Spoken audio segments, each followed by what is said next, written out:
सहस्रनाम वन्दे महामहिमसद्गुरुं हरि ओम श्री गुरुभ्यो नमः हरि ओम सर्वज्ञात ವೇದವ್ಯಾಸ ದೇವರ ಸೇವೆಯನ್ನು ಮಾಡುವುದಕ್ಕಾಗಿ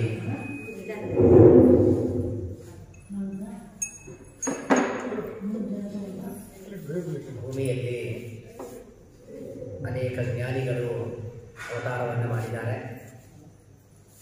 ಅದರಲ್ಲಿ ಇವತ್ತಿನ ಕಥಾನಾಯಕರಾದ ಅತ್ಯುತ್ತಮ ಜ್ಞಾನಿಗಳಾದಂತಹ ರಘುತ್ತಮ ತೀರ್ಥ ಶ್ರೀಪಾದಂಗಳವರು ಒಬ್ಬರು. ವೇದವ್ಯಾಸ ದೇವರ ಸೇವೆಯನ್ನು ಮಾಡುವುದಕ್ಕಾಗಿಯೇ ಅವತಾರವನ್ನು ಮಾಡಿದ್ದಾರೆ. ಇವರ ಚರಿತ್ರೆಯು ಅತ್ಯಂತ ಅದ್ಭುತ. ಒಬ್ಬರೊಬ್ಬರ ಚರಿತ್ರೆಯು ಅನೇಕ ಸಂದೇಶಗಳನ್ನು ನಮಗೆ ನೀಡುತ್ತೆ. ನಾವು ಹೇಗೆ ಬದುಕಬೇಕು, ಹೇಗಿರಬೇಕು, ಏನು ಮಾಡಬೇಕು ಎನ್ನುವುದನ್ನೆಲ್ಲ ಜ್ಞಾನಿಗಳ ಚರಿತ್ರೆಯಿಂದ ನಾವು ಕಲಿಯಬೇಕು. ಅಂತಹ ಸಂದೇಶಗಳನ್ನು ರಘುತ್ತಮ ತೀರ್ಥ ಶ್ರೀಪಾದಂಗಳವರು ತಮ್ಮ ಜೀವನದಲ್ಲಿ ನಮಗೆ ತೋರಿಸಿಕೊಟ್ಟಿದ್ದಾರೆ. ಅವರ ಈ ಗುಣಗಳನ್ನು ಕೇಳುವುದು ನಮ್ಮ ಇಂದ್ರಿಯಗಳ ಶುದ್ಧಿಗೋಸ್ಕರ. ಅಂತಹ ಜ್ಞಾನಿಗಳಾದ ರಘುತ್ತಮ ತೀರ್ಥ ಶ್ರೀಪಾದಂಗಳವರ ಚರಿತ್ರೆಯನ್ನು, ಮಹಿಮೆಯನ್ನು ಒಂದು ಸ್ವಲ್ಪ ಹೊತ್ತು ಹೇಳುವ ಪ್ರಯತ್ನವನ್ನು ಮಾಡೋಣ. ಗುರುಗಳು ದೇವರು ಅನುಗ್ರಹ ಮಾಡಿ ಈ ಜ್ಞಾನ ಕಾರ್ಯವನ್ನು ನಿರ್ವಿಘ್ನವಾಗಿ ನೆರವೇರಿಸಲಿ ಅಂತ ಪ್ರಾರ್ಥನೆಯನ್ನು ಮಾಡ್ತಾ ಇವತ್ತಿನ ಈ ಕಥಾಭಾಗವನ್ನು ಆರಂಭಿಸೋಣ. ರಘುತ್ತಮ ತೀರ್ಥ ಶ್ರೀಪಾದಂಗಳವರು ಇವರ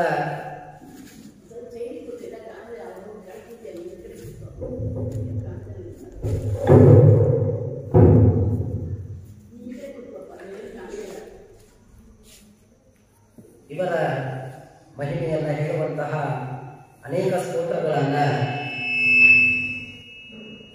ಇವತ್ತು ನಾವು ಕಾಣ್ತೀವಿ. ಯಾಕೆ ರಘುತ್ತಮರು ಅವತಾರವನ್ನು ಮಾಡಿದರು ಎನ್ನುವುದನ್ನು ಹೇಳುವಾಗ ಟೀಕಾಭಾವ ವಿಬೋಧನಾಯ ಜಗನಾಂ ಯಸ್ಯಾವತಾರೋಜನಿ ಅಂತ ಅವರ ಸ್ತೋತ್ರದಲ್ಲಿ ನಮಗೆ ತಿಳಿಸಿಕೊಡ್ತಾರೆ.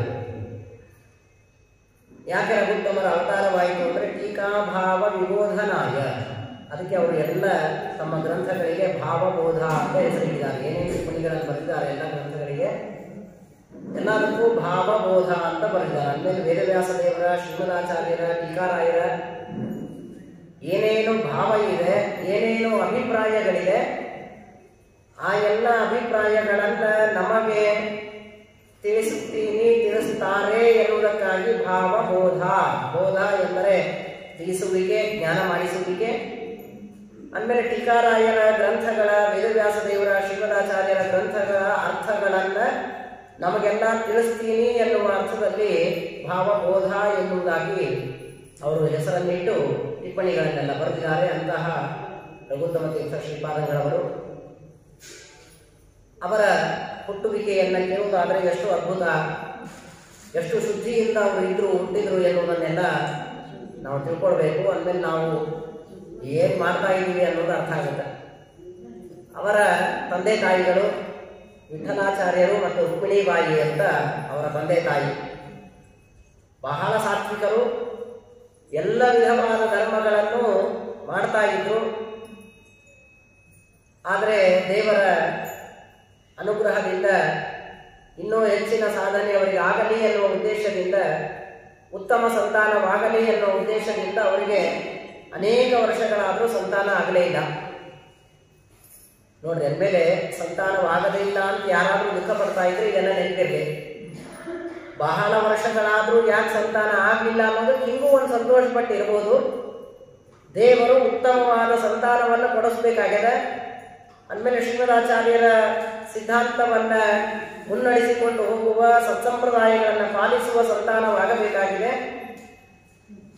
ಅದಕ್ಕೋಸ್ಕರ ತಂದೆ ತಾಯಿಗಳು ಉತ್ತಮವಾದ ಸಾಧನೆಯನ್ನ ಮಾಡಬೇಕಾಗಿದೆ, ಆ ಪುಣ್ಯ ಗಳಿಸಬೇಕಾಗಿದೆ ಎನ್ನುವುದಕ್ಕಾಗಿ ದೇವರು ಸಂತಾನವನ್ನು ತಡ ಮಾಡ್ತಾನೆ. ಇದು ಒಂದು ಕಾರಣ ಸಂತಾನ ತಡವಾಗುವುದಕ್ಕೆ. ಅಂದಮೇಲೆ ಸಂತಾನ ಏನಾದರೂ ತಡವಾದರೆ ಸಾಧನೆಯನ್ನು ಮಾಡ್ತಾ ಹೋಗ್ಬೇಕು. ಇನ್ನೂ ಹೆಚ್ಚೆಚ್ಚು ದೇವರ ಗುರುಗಳ ಸೇವೆಯನ್ನು ಮಾಡಬೇಕೆ ಹೊರತು ಅಯ್ಯೋ ಅಂತ ಚಿಂತೆಯನ್ನ ಎಂದೆಂದಿಗೂ ಮಾಡಬಾರದು. ಬಹಳ ಒಳ್ಳೆಯ ಅಂಶಗಳನ್ನ ಈ ಕಥಾ ನಮಗೆ ತಿಳಿಸಿಕೊಡುತ್ತೆ. ಮಕ್ಕಳಿಂದ ಪಾಪ ಬಹಳ ಸೇವಾ ಮಾಡ್ತಾರೆ, ಏಕಾದಶಾದಿ ವ್ರತಗಳು, ಚಾತುರ್ಮಾಸ್ಯಾದಿಗಳು ಏನೆಲ್ಲ ಮಾಡ್ತಾರೆ, ಏನು ಮಾಡಿದರೂ ಸಂತಾನವಾಗ್ತಾ ಇಲ್ಲ. ಕೊನೆಗೆ ಬಹಳ ದುಃಖಪಟ್ಟು ಏನ್ ಮಾಡಬೇಕು ಅಂತ ಹೇಳಿ ಯಾತ್ರೆಗೆ ಹೋಗಿ ಪುಣ್ಯವನ್ನು ಗಳಿಸೋಣ ಅಂತ ಆಲೋಚನೆಯನ್ನ ಮಾಡ್ತಾರೆ. ಯಾತ್ರೆಗಳಿಗೆ ಹೋಗಿ ಸೇವೆಯನ್ನ ಮಾಡಿ ಪುಣ್ಯವನ್ನು ಗಳಿಸೋಣ, ಆಗ ಸಂತಾನವಾಗುವ ಭಾಗ್ಯವನ್ನು ದೇವರು ಕೊಡ್ತಾನೆ ಅಂತ ಆಲೋಚನೆ ಮಾಡ್ತಾರೆ. ನೋಡಿ, ಬಹಳ ಚೆನ್ನಾಗಿರೋ ಶಬ್ದಗಳು. ಅವರು ಏನಾದರೂ ಮಾಡಿ ಸೇವೆ ಮಾಡಿ ಮಕ್ಕಳನ್ನು ಪಡಿಬೇಕು ಅಂತ ಇದ್ದಾರೆ ಹೊರತು ಮಕ್ಕಳನ್ನ ಪಡೆಯುವುದಕ್ಕೆ ಚಿಂತೆ ಮಾಡ್ತಾ ದುಃಖ ಪಡ್ತಾ ಕೂಡ್ಲಿಲ್ಲ. ನಾವೆಲ್ಲ ಈಗ ಬರ್ತೀವಿ, ಜಮಖಾನಿ ಸಿಗ್ಲಿಲ್ಲ ಅನ್ಕೋರಿ, ಪ್ರವಚನಕ್ಕೆ ಬಂದ್ವಿ, ಬರೋ ಡೇಟ್ ಆಯ್ತು, ಜಮಖಾನಿ ಗೋಡೆ ಎರಡು ಸಿಗ್ಲಿಲ್ಲ ನಮಗೆ ಎಂದರೆ ಎಷ್ಟು ಚಿಂತೆ ಮಾಡ್ತೀವಿ ನಾವು. ಪ್ರವಚನ ಮುಗಿಯೋವರೆಗೂ ನಮ್ಗೆ ಆ ಜಮಖಾನಿ ಗೋಡೆಯ ಬಗ್ಗೆ ತಲೆ ಕೆಡಿಸ್ಕೊತಿರ್ತೀವಿ ಹೊರತು ದೇವರ ಬಗ್ಗೆ ಚಿಂತೆ ಮಾಡಲ್ಲ. ಅಂದ್ಮೇಲೆ ಇಷ್ಟು ಸಣ್ಣ ಸಣ್ಣದಕ್ಕೂ ತಲೆ ಕೆಡಿಸಿಕೊಳ್ಳುವ ನಾವೆಲ್ಲಿ ಇಷ್ಟು ದೊಡ್ಡ ಕಷ್ಟದಲ್ಲಿರುವಾಗಲೂ ಆಲೋಚನೆ ಮಾಡದೆ ಸೇವೆ ಮಾಡೋಣ, ದೇವರು ಒಪ್ಪುತ್ತಾನೆ ಎನ್ನುವ ಚಿಂತನೆಯಲ್ಲಿ ಇರುವಂತಹ ವಿಠಲಾಚಾರ್ಯ ದಂಪತಿಗಳಲ್ಲಿ. ಅಂದ್ಮೇಲೆ ಏನಾದ್ರೂ ಆಗ್ಲಿ ಇನ್ನೂ ಸೇವೆಯನ್ನ ಸಾಧನೆಯನ್ನ ಹೆಚ್ಚೆಚ್ಚು ಮಾಡ್ತಾ ಹೋಗ್ಬೇಕೆ ಹೊರತು ಕಡಿಮೆ ಮಾಡಬಾರ್ದು. ಇಷ್ಟು ಎಲ್ಲರ ದೃಷ್ಟಿಯಲ್ಲಿ ಇರಬೇಕು. ಬಹಳ ಚೆನ್ನಾಗಿರುವ ಅಂಶ. ಒಟ್ಟಾರೆ ಒಂದು ಹೆಚ್ಚು ಮಾಡಬೇಕು, ಒಂದು ಕಡಿಮೆ ಮಾಡಬೇಕು ಅಂತ ಶಾಸ್ತ್ರ. ನಮ್ಮ ಆಯುಷ್ಯ ಬೆಳೆದಂತೆ ಭೋಗಗಳನ್ನ ಕಡಿಮೆ ಮಾಡ್ತಾ ಬರಬೇಕು. ನೀವು ಯೌವನದಲ್ಲಿದ್ದಾಗ ಇಷ್ಟು ತಿಂತಿದ್ರಿ ಅಂತ ಆದ್ರೆ ವಯಸ್ಸು ಕಡಿಮೆ ಆದಂತೆ ಇಷ್ಟೇ ತಿಂತಾ ಬರ್ತೀರಿ. ಅಂದಮೇಲೆ ಭೋಗ ವಯಸ್ಸಾದಂತೆ ಕಡಿಮೆಯಾಗಬೇಕು, ಸಾಧನೆ ವಯಸ್ಸಾದಂತೆ ಹೆಚ್ಚಿಗೆ ಆಗಬೇಕು. ಇದು ಹೀಗಿದ್ರೇನೆ ಇದು ಒಳ್ಳೆಯದು ಎಲ್ಲರಿಗೆ. ಹಾಗಾಗಿ ಸಾಧನೆಯನ್ನು ಮಾಡಬೇಕು, ಚಿಂತೆ ಮಾಡಬಾರ್ದು ಅಂತ ತೋರಿಸಿಕೊಡ್ತಾರೆ. ಸರಿ, ಇಷ್ಟೆಲ್ಲ ಆಯಿತು, ಏನು ಮಾಡಿದ್ರು ಆಗಲಿಲ್ಲ. ಕೊನೆಗೆ ಯಾತ್ರೆಯನ್ನ ಮಾಡಿ ಸಂತಾನವನ್ನ ಪಡೆಯೋಣ, ಸೇವೆ ಮಾಡ್ತಾ ಅಂತ ವಿಚಾರ ಮಾಡಿ ಯಾತ್ರೆಗೆ ಹೊರಡಬೇಕು. ಹೊರಡುವಾಗ ಮಳಖೇಡಕ್ಕೆ ಹೋಗ್ತಾರೆ. ಮಳಖೇಡದಲ್ಲಿ ಮತ್ತೆ ರಘುವರಿಯ ತೀರ್ಥ ಶ್ರೀಪಾದಂಗಳವರು ಇರ್ತಾರೆ. ಅವರಿಂದ ಮಂತ್ರಾಕ್ಷತೆಯನ್ನು ಪಡೆದು ಆಜ್ಞೆಯನ್ನು ಪಡೆದು ಅಲ್ಲಿಂದ ಯಾತ್ರೆಗೆ ಹೋಗೋಣ ಅಂತ ಆಲೋಚನೆ ಮಾಡ್ತಾರೆ. ಸರಿ ಆಯ್ತು ಅಂತ ಹೇಳಿ ಮಳಖೇಡಕ್ಕೆ ಬರ್ತಾರೆ. ಅಲ್ಲಿ ಟೀಕಾರಾಯರ ಸೇವೆಯನ್ನ ಮಾಡ್ತಾ ಇರ್ತಾರೆ. ಟೀಕಾರಾಯರ ಸೇವೆಯನ್ನ ಮಾಡ್ತಾ ಇರುವಾಗ ಅಲ್ಲಿ ರಘುವರಿಯರು ನೋಡಿದ್ರು, ಇವರು ಸೇವಾ ಮಾಡಿದ್ರು. 1 ವಾರ 10 ದಿನಗಳ ಕಾಲ ಅಲ್ಲಿ ಟೀಕಾರಾಯರ ಸೇವೆಯನ್ನು ಮಾಡ್ತಾರೆ. ಮಾಡಿ ರಘುವರಿಯರಿಗೆ ಪ್ರಾರ್ಥನೆ ಮಾಡ್ತಾರೆ, ಸ್ವಾಮಿ ಆಜ್ಞಾ ಕೊಡಿ, ನಾವು ಯಾತ್ರೆಗೆ ಹೋಗ್ತೀವಿ, ರಾಮೇಶ್ವರವೇ ಮೊದಲಾದ ಕಾಶಿಯೇ ಮೊದಲಾದ ಯಾತ್ರೆಗಳನ್ನ ಮಾಡಿಕೊಂಡು ಬರ್ತೀವಿ, ಆಜ್ಞಾ ಕೊಡಿ, ಸಂತಾನವಾಗಬೇಕು ಅಂತ ಹೇಳ್ತಾರೆ. ಆಗ ರಘುವರಿಯರಂತಾರೆ, ನೀವು ಅಲ್ಲೆಲ್ಲೋ ಹೋಗ್ಬೇಕಾಗಿಲ್ಲ, ನಿಮ್ಮ ಹೆಂಡತಿ ಪತ್ನಿ ಗರ್ಭಿಣಿ ಇದ್ದಾಳೆ, ಅಂದಮೇಲೆ ನೀವು ಇಲ್ಲೇ ಇದ್ದು ಬಿಡಿ, ಯಾವ ಯಾತ್ರೆಗೂ ಹೋಗುವ ಅವಶ್ಯಕತೆ ಇಲ್ಲ ಅಂತ ರಘುವರಿಯರು ಹೇಳ್ತಾರೆ. ನೋಡಿ, ಅಂದ್ರೆ ಜ್ಞಾನಿಗಳಿಗೆ ಹೇಗೆ ಮೊದಲೇ ನಮ್ಮನ್ನ ನೋಡಿದ ಕೂಡಲೇ ನಮ್ಮ ಎಲ್ಲ ಹಿಂದಿನ ಮುಂದಿನ ಪುಣ್ಯ ಪಾಪ ಈಗಿನ ಕರ್ಮ ಎಲ್ಲ ತಿಳಿದು ಹೋಗುತ್ತೆ ಅವರಿಗೆ. ಹಾಗಾಗಿ ಜ್ಞಾನಿಗಳ ದರ್ಶನವನ್ನ ಆಗಾಗ ಮಾಡ್ತಾ ಇರಬೇಕು. ನಾವು ಸ್ವಾಮಿಗಳು ಗುರುಗಳು ಅಲ್ಲಿದ್ದಾರಂದ್ರೆ ಅಯ್ಯೋ ಅವ್ರು ಏನೋ ಅಂತಾರ್ರಿ, ಮತ್ತೆ ಸಂಧ್ಯಾನ ಮಾಡೋಂತಾರ, ದೇವ್ರ ಪೂಜೆ ಮಾಡೋಂತಾರ, ಸುಮ್ಮನೆ ಹೋದ್ರೆ ಇದೆಲ್ಲ ತಲೆಬ್ಯಾನಿ, ಬೇಡ ಅಂತ ಅವ್ರು ಈ ರೋಡ್ ಒಳಗಿದ್ರೆ ಪಕ್ಕದ ರೋಡಿಗೆ ನಾವು ಹೋಗ್ಬಿಡ್ತೀವಿ. ಅಂದಮೇಲೆ ಅವ್ರು ನಮ್ಮನ್ನು ನೋಡಂಗಿಲ್ಲ, ನಾವು ಅವ್ರನ್ನ ನೋಡೋದಿಲ್ಲ, ನಮ್ಮ ಪಾಪಗಳು ದೂರವಾಗೋದಿಲ್ಲ. ಏನಾದ್ರೂ ಅವರು ಹೇಳಿ ನಮ್ಮ ಸಾಧನೆಯನ್ನು ಹೆಚ್ಚಿಗೆ ಮಾಡಿಸೋರು ಇರ್ತಾರ, ಅದನ್ನು ನಾವು ಕಳ್ಕೊಂಡ್ಬಿಡ್ತೀವಿ. ಹಾಗಾಗಿ ಜ್ಞಾನಿಗಳ ಗುರುಗಳ ದರ್ಶನವನ್ನ ಆಗಾಗ ಎಲ್ಲರೂ ಮಾಡಿಕೊಳ್ತಾ ಇರಬೇಕು. ಸರಿ ಹೇಳ್ತಾರೆ ರಘುವರಿಯರು, ನೋಡ್ರಿಪ್ಪ ನೀವು ಮತ್ತ ಯಾವ ಯಾತ್ರೆಗೆ ಹೋಗ್ಬೇಡಿ, ನಿಮ್ಮ ಹೆಂಡತಿ ಗರ್ಭಿಣಿ ಇದ್ದಾಳೆ, ಹಾಗಾಗಿ ಇಲ್ಲೇ ಇದ್ದುಬಿಡಿ. ಆದರೆ ಒಂದು ಮಾತು, ಇಲ್ಲೇ ಸಂತಾನವಾಗಲಿ, ಟೀಕಾರಾಯರ ಸನ್ನಿಧಾನದಲ್ಲಿಯೇ ಸಂತಾನವಾಗಲಿ. ಆದರೆ ಒಂದು ನೀವು ಪ್ರತಿಜ್ಞೆಯನ್ನು ಮಾಡಬೇಕು, ನನಗೊಂದು ಮಾತು ಕೊಡಬೇಕು ಅಂತ ರಘುವರಿಯರು. ಏನು? ಆದ ಸಂತಾನವನ್ನ ನನಗೆ ಒಪ್ಪಿಸ್ಬೇಕು, ಮಠಕ್ಕೆ ಒಪ್ಪಿಸಿ ಹೋಗ್ಬೇಕು ಅಂತಾರೆ. ನೋಡಿ ಏನು ದೈವ! ಅಯ್ಯೋ ಸ್ವಾಮಿ, ಸಂತಾನನೇ ಇಲ್ಲ, ಆಗುವುದೇ ಇಷ್ಟು ವರ್ಷ ಆದ್ಮೇಲೆ ಒಂದು ಸಂತಾನ ಆಗ್ತಾ ಇದೆ. ರಘುವರಿಯರು ಅಂತಾರೆ, ಅದನ್ನು ನೀವು ನಮಗೊಪ್ಪಿಸಿ ಹೋಗಬೇಕು ಅಂತಂತಾರೆ. ನಾವಾಗಿದ್ರೆ ನೀವು ಬೇಡ, ನಿಮ್ಮ ಮಂತ್ರಾಕ್ಷತೆ ಬೇಡ, ನಿಮ್ಮ ಆಜ್ಞೆ ಬೇಡ, ನಾವು ಹೋಗ್ತೀವಿ ಹಾಗೆ ಯಾತ್ರೆಗೆ ಅಂತ ಹೋಗ್ಬಿಡ್ತಿದ್ವಿ ನಾವೆಲ್ಲ. ನೋಡಿ ಇದೆಲ್ಲ ಬಹಳ ಚೆನ್ನಾಗಿ ಕಲಿಸುತ್ತೆ. ನಾವೆಲ್ಲ ಮಂತ್ರಾಕ್ಷತೆಗೋಸ್ಕರ ಕಾಯೋದೇ ಇಲ್ಲ. ಬಹಳ ಸರ್ತಿ ಸಾಲಿತ್ತ, ಲೇಟ್ ಆಗ್ತಾ ಇತ್ತ, ಹೋಗ್ಬಿಡ್ತೀವಿ. ನಾವೆಲ್ಲ ಹಾಗೆ ಮಾಡಬಾರ್ದು. ಸ್ವಾಮಿಗಳ ಗುರುಗಳ ಆಜ್ಞೆ ಇಲ್ಲದೆ ನಾವು ಎಂದೆಂದಿಗೂ ಎಲ್ಲೂ ಹೋಗೋ ಹಾಗಿಲ್ಲ. ಅಂದಮೇಲೆ ಇವರು ಆಯ್ತು, ಏನೋ ದೇವ್ರ ಇಚ್ಛಾ ಆಯ್ತು ಅಂತ ಒಪ್ಪಿಕೊಳ್ತಾರೆ. ಸ್ವಾಮಿಗಳು ಹೇಳಿದ್ದಾರೆ, ಮುಗಿದೋಯ್ತು. ಅವ್ರು ಹೇಳಿದ್ದಕ್ಕೆ ಹೂ ಅನ್ಬಿಡ್ಬೇಕು ಹೊರತು ಎಂದೆಂದಿಗೂ ಎದುರಾಡುವಂಗಿಲ್ಲ. ಮನಸ್ಸೊಳಗೆ ಚಿಂತೆಯನ್ನೂ ಮಾಡುವ ಹಂಗಿಲ್ಲ, ವಿಚಾರವೂ ಮಾಡುವ ಹಾಗಿಲ್ಲ. ಅವ್ರು ಹೇಳಿದಾರ, ಆಯ್ತು ಹೂ ಇಷ್ಟೇ. ನೋಡಿ ಎಷ್ಟು ಚೆನ್ನಾಗಿ ನೀತಿ ಕಲಿಸ್ತಾರೆ. ದೊಡ್ಡವ್ರು ಹೇಳಿದ್ರ ಹೂ ಅನ್ಬಿಡ್ಬೇಕು ಅಷ್ಟೇ, ಎದುರು ಮಾತಿಲ್ಲ. ಸರಿ ಆಯ್ತು, ಏನೋ ದೇವ್ರ ಇಚ್ಛಾ, ಇಷ್ಟು ವರ್ಷ ಆದ್ಮೇಲೆ ಮಗು ಆಗ್ತಾ ಇದೆ, ಅದೂ ನಮ್ದಲ್ಲ ಸ್ವಾಮಿಗಳದು ಅಂತ ಆದ್ಮೇಲೆ ದೇವ್ರ ಇಚ್ಛಾ ಇದೆ, ಏನೋ ಆಯ್ತು ಆಗ್ಲಿ ಅಂತ ಒಪ್ಪಿಕೊಳ್ತಾರೆ. ಒಂದೇ ಮಾತಿಗೆ ಒಪ್ಪಿಕೊಳ್ತಾರೆ. ಇಂಥ ವಿನಯವನ್ನ ನಾವು ಕಲಿಬೇಕು. ಬಹಳ ಚೆನ್ನಾಗಿರುವ ಭಾಗ. ಇಷ್ಟೆಲ್ಲ ಓದಿ ಹೇಳಿ ಕೇಳಿ ಮತ್ತು ನಮಗೆ ಅಹಂಕಾರನೇ ಅದ, ನಾವು ಮತ್ತೆ ಕಾಮಕ್ರೋಧಗಳಿಗೆ ಒಳಗಾಗ್ತೀವಿ ಅಂದರೆ ಏನು ಉಪಯೋಗ? ಇಷ್ಟೆಲ್ಲ ಕೇಳಿ ಓದಿ ಅಲ್ವಾ? ಅಂದಮೇಲೆ ಜ್ಞಾನಿಗಳು ಗುರುಗಳ ಹತ್ರ ಅತ್ಯಂತ ವಿನಯದಿಂದ ಇರಲಿ.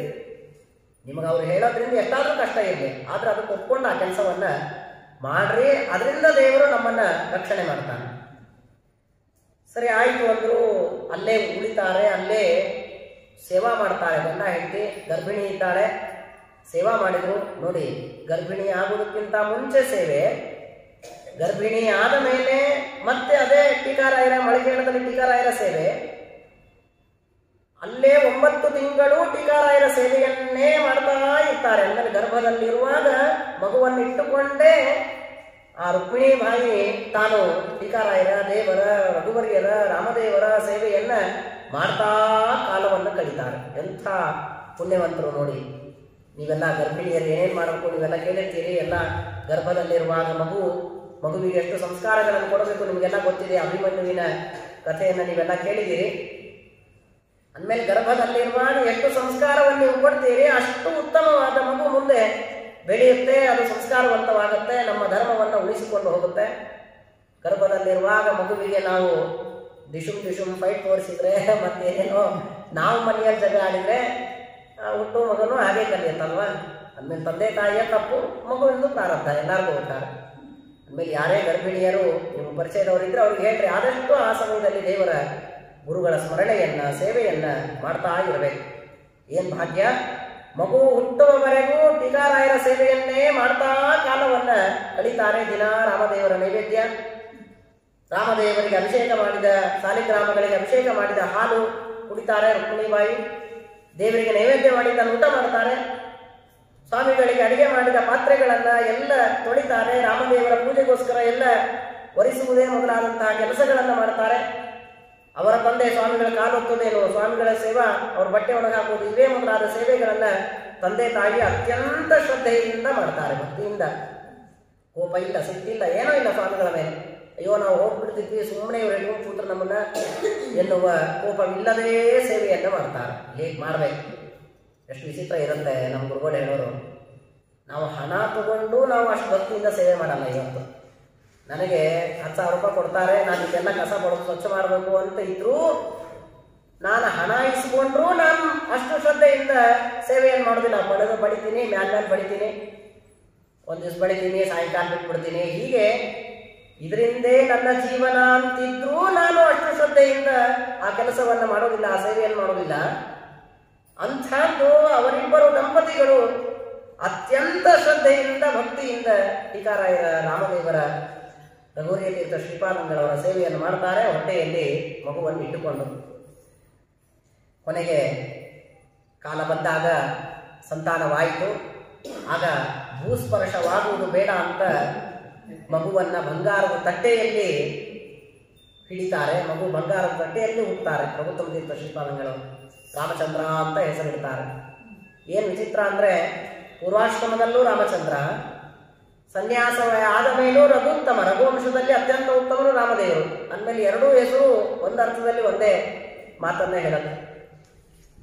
ಅಂದಮೇಲೆ ಬಂಗಾರದ ತಟ್ಟೆಯಲ್ಲಿ ಮಗುವನ್ನ ತಾವು ಪಡಿತಾರೆ. ಅಂದಮೇಲೆ ಯಾವ ಮಗು ಮುಂದೆ ಅತ್ಯಂತ ವೈರಾಗ್ಯದಿಂದ ಇವತ್ತಿಗೂ ಗಿಡದ ನೆರಳು ಬೀಳದೇ ಇರುವಂತೆ ಯಾವ ಮಗು ಇದೆ, ಯಾವ ರಘುತ್ತಮರಿದ್ದಾರೆ, ಆ ಮಗು ಹುಟ್ಟಿದ್ದು ಬಂಗಾರದ ತಟ್ಟೆಯಲ್ಲಿ. ಅಂದರೆ ನಾವ್ಯಾರಾದ್ರೂ ಆಗಿದ್ರೆ ಎಷ್ಟು ಚಿಂತೆ ಮಾಡ್ತಿದ್ವಿ, ಅಯ್ಯೋ ನಾವು ಹುಟ್ಟುವ ಬಂಗಾರ ತಟ್ಟೆ ಹುಟ್ಟಿದ್ವಿ ರೀ, ಬಂಗಾರ ಸ್ಪೂನ್ ಬಾಯಿಗೆ ಇಟ್ಕೊಂಡೇ ಹುಟ್ಟಿದ್ವಿ, ಈಗ ನೋಡ್ರಿ ಹೆಂಗಾಗಿ ₹1 ಗತಿ ಇಲ್ಲ ಅಂತ ದುಃಖ ಪಡ್ತೀವಿ ನಾವು.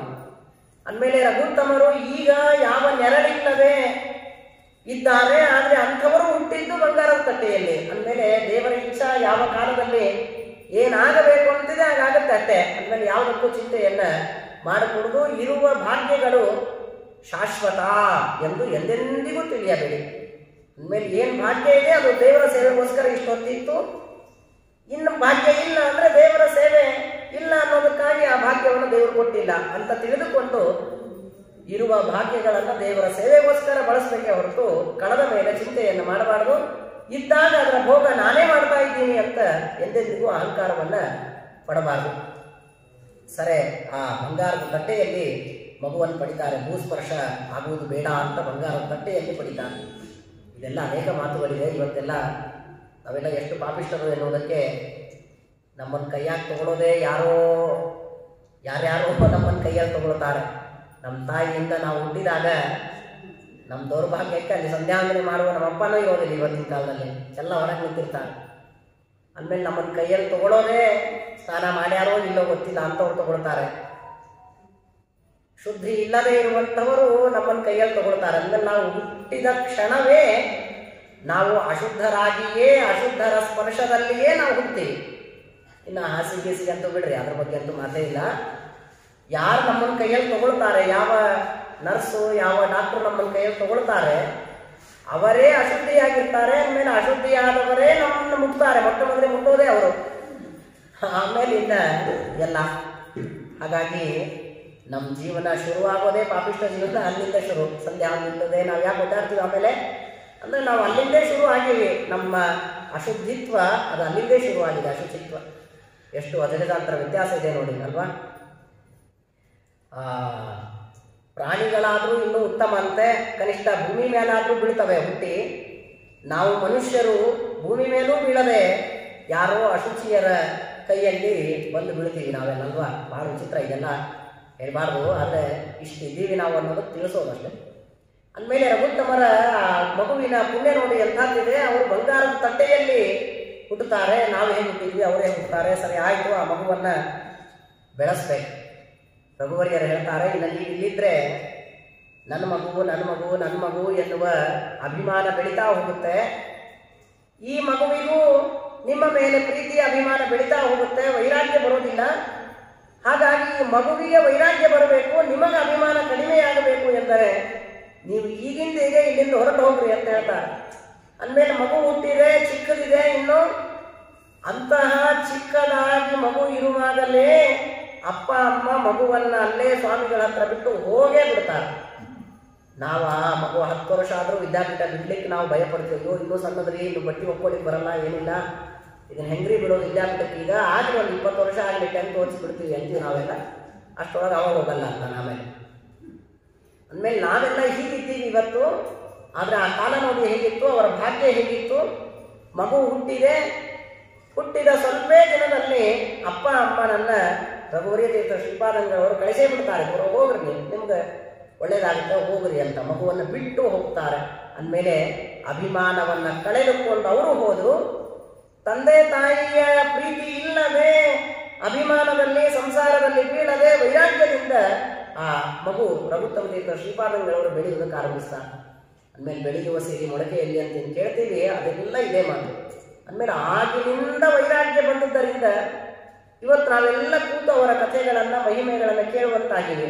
ಅವರು ನಮಗೆ ವೈರಾಗ್ಯ ಇಲ್ಲವರೇ ಆಗಿದ್ರೆ ನಾವ್ಯಾಕೆ ಇವತ್ತಿಲ್ಲೆಲ್ಲ ಕೂತಿದ್ವಿ ಅಲ್ವಾ. ಹಾಗಾಗಿ ಆದಷ್ಟು ಅಭಿಮಾನವನ್ನ ಪ್ರೀತಿಯನ್ನ ಕಡಿಮೆ ಮಾಡ್ರಿ. ನಮ್ದೇನ್ ಕರ್ತವ್ಯ ಇದೆ ಅದನ್ನ ನಾವು ಮಾಡಬೇಕಷ್ಟೇ ಹೊರತು ಯಾರ ಮೇಲೂ ಹೆಚ್ಚಿನ ಅಭಿಮಾನವನ್ನ ಮಾಡಬಾರದು. ಆದಷ್ಟು ವೈರಾಗ್ಯವನ್ನು ಪಡಬೇಕು ಅಂತ ಶಾಸ್ತ್ರ ಹೇಳುತ್ತೆ. ಬಹಳ ಒಳ್ಳೆಯ ಭಾಗ ಇದೆಲ್ಲ ನಿಜವಾಗ್ಲೂ. ಮಗುಗೇನೋ ಸಣ್ಣ ಪುಟ್ಟ ಸ್ಕೂಲಲ್ಲಿ ಆಟ ಆಡುವಾಗ ಬಿತ್ತು, ಮೊಣಕಾಲಿಗೆಲ್ಲ ತರಿಸಿ ಗಾಯ ಆಗಿದೆ. 2 ದಿವಸ ಬಿಸಿಲು ಬಂದ್ರೆ ಒಣಗಿ ಹೋಗ್ಬೋದು, ಅಷ್ಟೇ ಆಗಿರ್ತದ. ಆದ್ರೆ ತಾಯಿ ಪ್ರವಚನಕ್ಕೆ ಬರಲ್ಲ. ಮಗು ಬಿದ್ದದ್ರಿ, ಆ ಕಾಲು ಮೊಣಕಾಲು ನೋಯಿಸು ಅಂತ ಅಲ್ಲಿ ನೋಡ್ಕೋಬೇಕಲ್ಲ ಅಂತ ಹೇಳಿ ತಾಯಿ ಪ್ರವಚನಕ್ಕೆ ಬರೋದು ಬಿಡ್ತಾಳೆ. ಇಷ್ಟು ನಾವು ಅಭಿಮಾನ ಮಾಡ್ತೀವಿ. ಆ ಮಗು ಪಾಪ ಬಿಟ್ಟು ಹೋಗ್ಬಿಟ್ರು, ರಘುತ್ತಮರನ್ನು ಬಿಟ್ಟು ಹೋಗ್ಬಿಡ್ತಾನೆ. ಸರಿ, ಅಲ್ಲೇ ಮತ್ತೆ ಸ್ಪರ್ಶ ವಿನೈವ ಭುವಯ ತವ ಭೂತ ಜನ್ಮ ರಘುಪ್ರಮತೀರ್ಥ ಶ್ರೀಪಾದಂಗಳವರು ಹೇಳುವಾಗ ಎಂಥ ಪವಿತ್ರರಾದವರು ಅಂದರೆ ಎಷ್ಟು ಪವಿತ್ರತೆ ಇದೆ ಲೆಕ್ಕ ಹಾಕಿ ಒಂದೊಂದೇ ಪವಿತ್ರತೆಯನ್ನು ಲೆಕ್ಕ ಹಾಕ್ತಾ ಹೋಗೋಣ. ಗರ್ಭದಲ್ಲಿ ಇರುವಾಗ ಟೀಕಾರಾಯರ ಸೇವೆ, ಹೊರಗೆ ಬಂದ ಮೇಲೆ ಅಶುದ್ಧರಾದವರು ಯಾರೂ ಅವರ ಸ್ಪರ್ಶವನ್ನ ಮಾಡಲಿಲ್ಲ, ಕೊನೆಗೆ ಭೂಸ್ಪರ್ಶನೂ ಆಗಲಿಲ್ಲ. ಇನ್ನ ಮಗು ಹುಟ್ಟಿದ ಮೇಲೆ ಅಭಿಮಾನವನ್ನ ಮಾಡುವ ತಂದೆ ತಾಯಿಗಳ ಜೊತೆಯಲ್ಲಿ ಇಲ್ಲ. ಇಷ್ಟೆಲ್ಲ ಪವಿತ್ರತೆ. ಇದರ ಜೊತೆಗೆ ಮಗು ಹುಟ್ಟಿದ ಮೇಲೆ ದೇವೇಭಿಷೇಚಿತ ಪಯಃ ಪರಿವರ್ಧಿತಾಂಗ. ಏನ್ ಭಾಗ್ಯ ಅವ್ರಿಗೆಲ್ಲ. ದಿನ ಅಭಿಷೇಕ, ಹಾಲಿನ ಅಭಿಷೇಕವನ್ನು ಮಾಡುವುದು ಕೂರ್ಮ ಸಾಲಿಗ್ರಾಮಕ್ಕೆ ಮೊದಲಾದವುಗಳಿಗೆ. ಆ ಕೂರ್ಮ ಸಾಲಿಗ್ರಾಮಕ್ಕೆ ಅಭಿಷೇಕ ಮಾಡಿದ ಹಾಲನ್ನ ಕೊಡಬೇಕು ಆ ರಘುತ್ತಮರು ಕುಡಿಯುವುದಕ್ಕೆ. ದಿನ ಅದೇ ಹಾಲನ್ನೇ ಆ ಮಗುವಿಗೆ ಕುಡಿಸ್ಬೇಕು. ಕುಡಿದು ಅದೇ ಹಾಲಿನಿಂದೇ ಮಗು ಬೆಳೀತು. ನೋಡಿ, ಇದೆಲ್ಲ ಬಹಳ ಹೇಳಿದಷ್ಟು ವಿಸ್ತಾರ ಇದೆ. ನಾವೆಲ್ಲ ತಾಯಿಯ ಹಾಲನ್ನು ಕುಡಿದು ಬೆಳಿತೀವಿ. ಆ ತಾಯಿ ತಿನ್ನುವ ಆಹಾರದಲ್ಲಿ ದೋಷಗಳಿದೆ. ಆ ತಾಯಿಯ ಹಾಲಿನಲ್ಲಿ ದೋಷಗಳಿದ್ದುದರಿಂದಾಗಿ ಅಂಥ ಆಹಾರವನ್ನ ಸ್ವೀಕಾರ ಮಾಡಿದ ನಮಗೂ ಅನೇಕ ದೋಷಗಳೇ ಬರ್ತಾ ಹೋಗ್ತವ. ಕೆಟ್ಟದ್ದನ್ನೇ ಆಲೋಚನೆ ಮಾಡ್ತಾ ಹೋಗ್ತೀವಿ ನಾವು ಕೂಡ. ಆದರೆ ಆ ರಘುತ್ತಮರು ಕುಡಿದ ಏನು ಹಾಲಿದೆ, ಆಹಾರ ಇದೆ, ಅದು ಕೂರ್ಮ ಸಾಲಿಗ್ರಾಮಕ್ಕೆ ಅಭಿಷೇಕ ಮಾಡಿದಂತಹ ಹಾಲು. ಅದರಲ್ಲಿದ್ದ ಎಲ್ಲ ದೋಷಗಳು ಪರಿಹಾರವಾಗಿ ಹೋಯಿತು.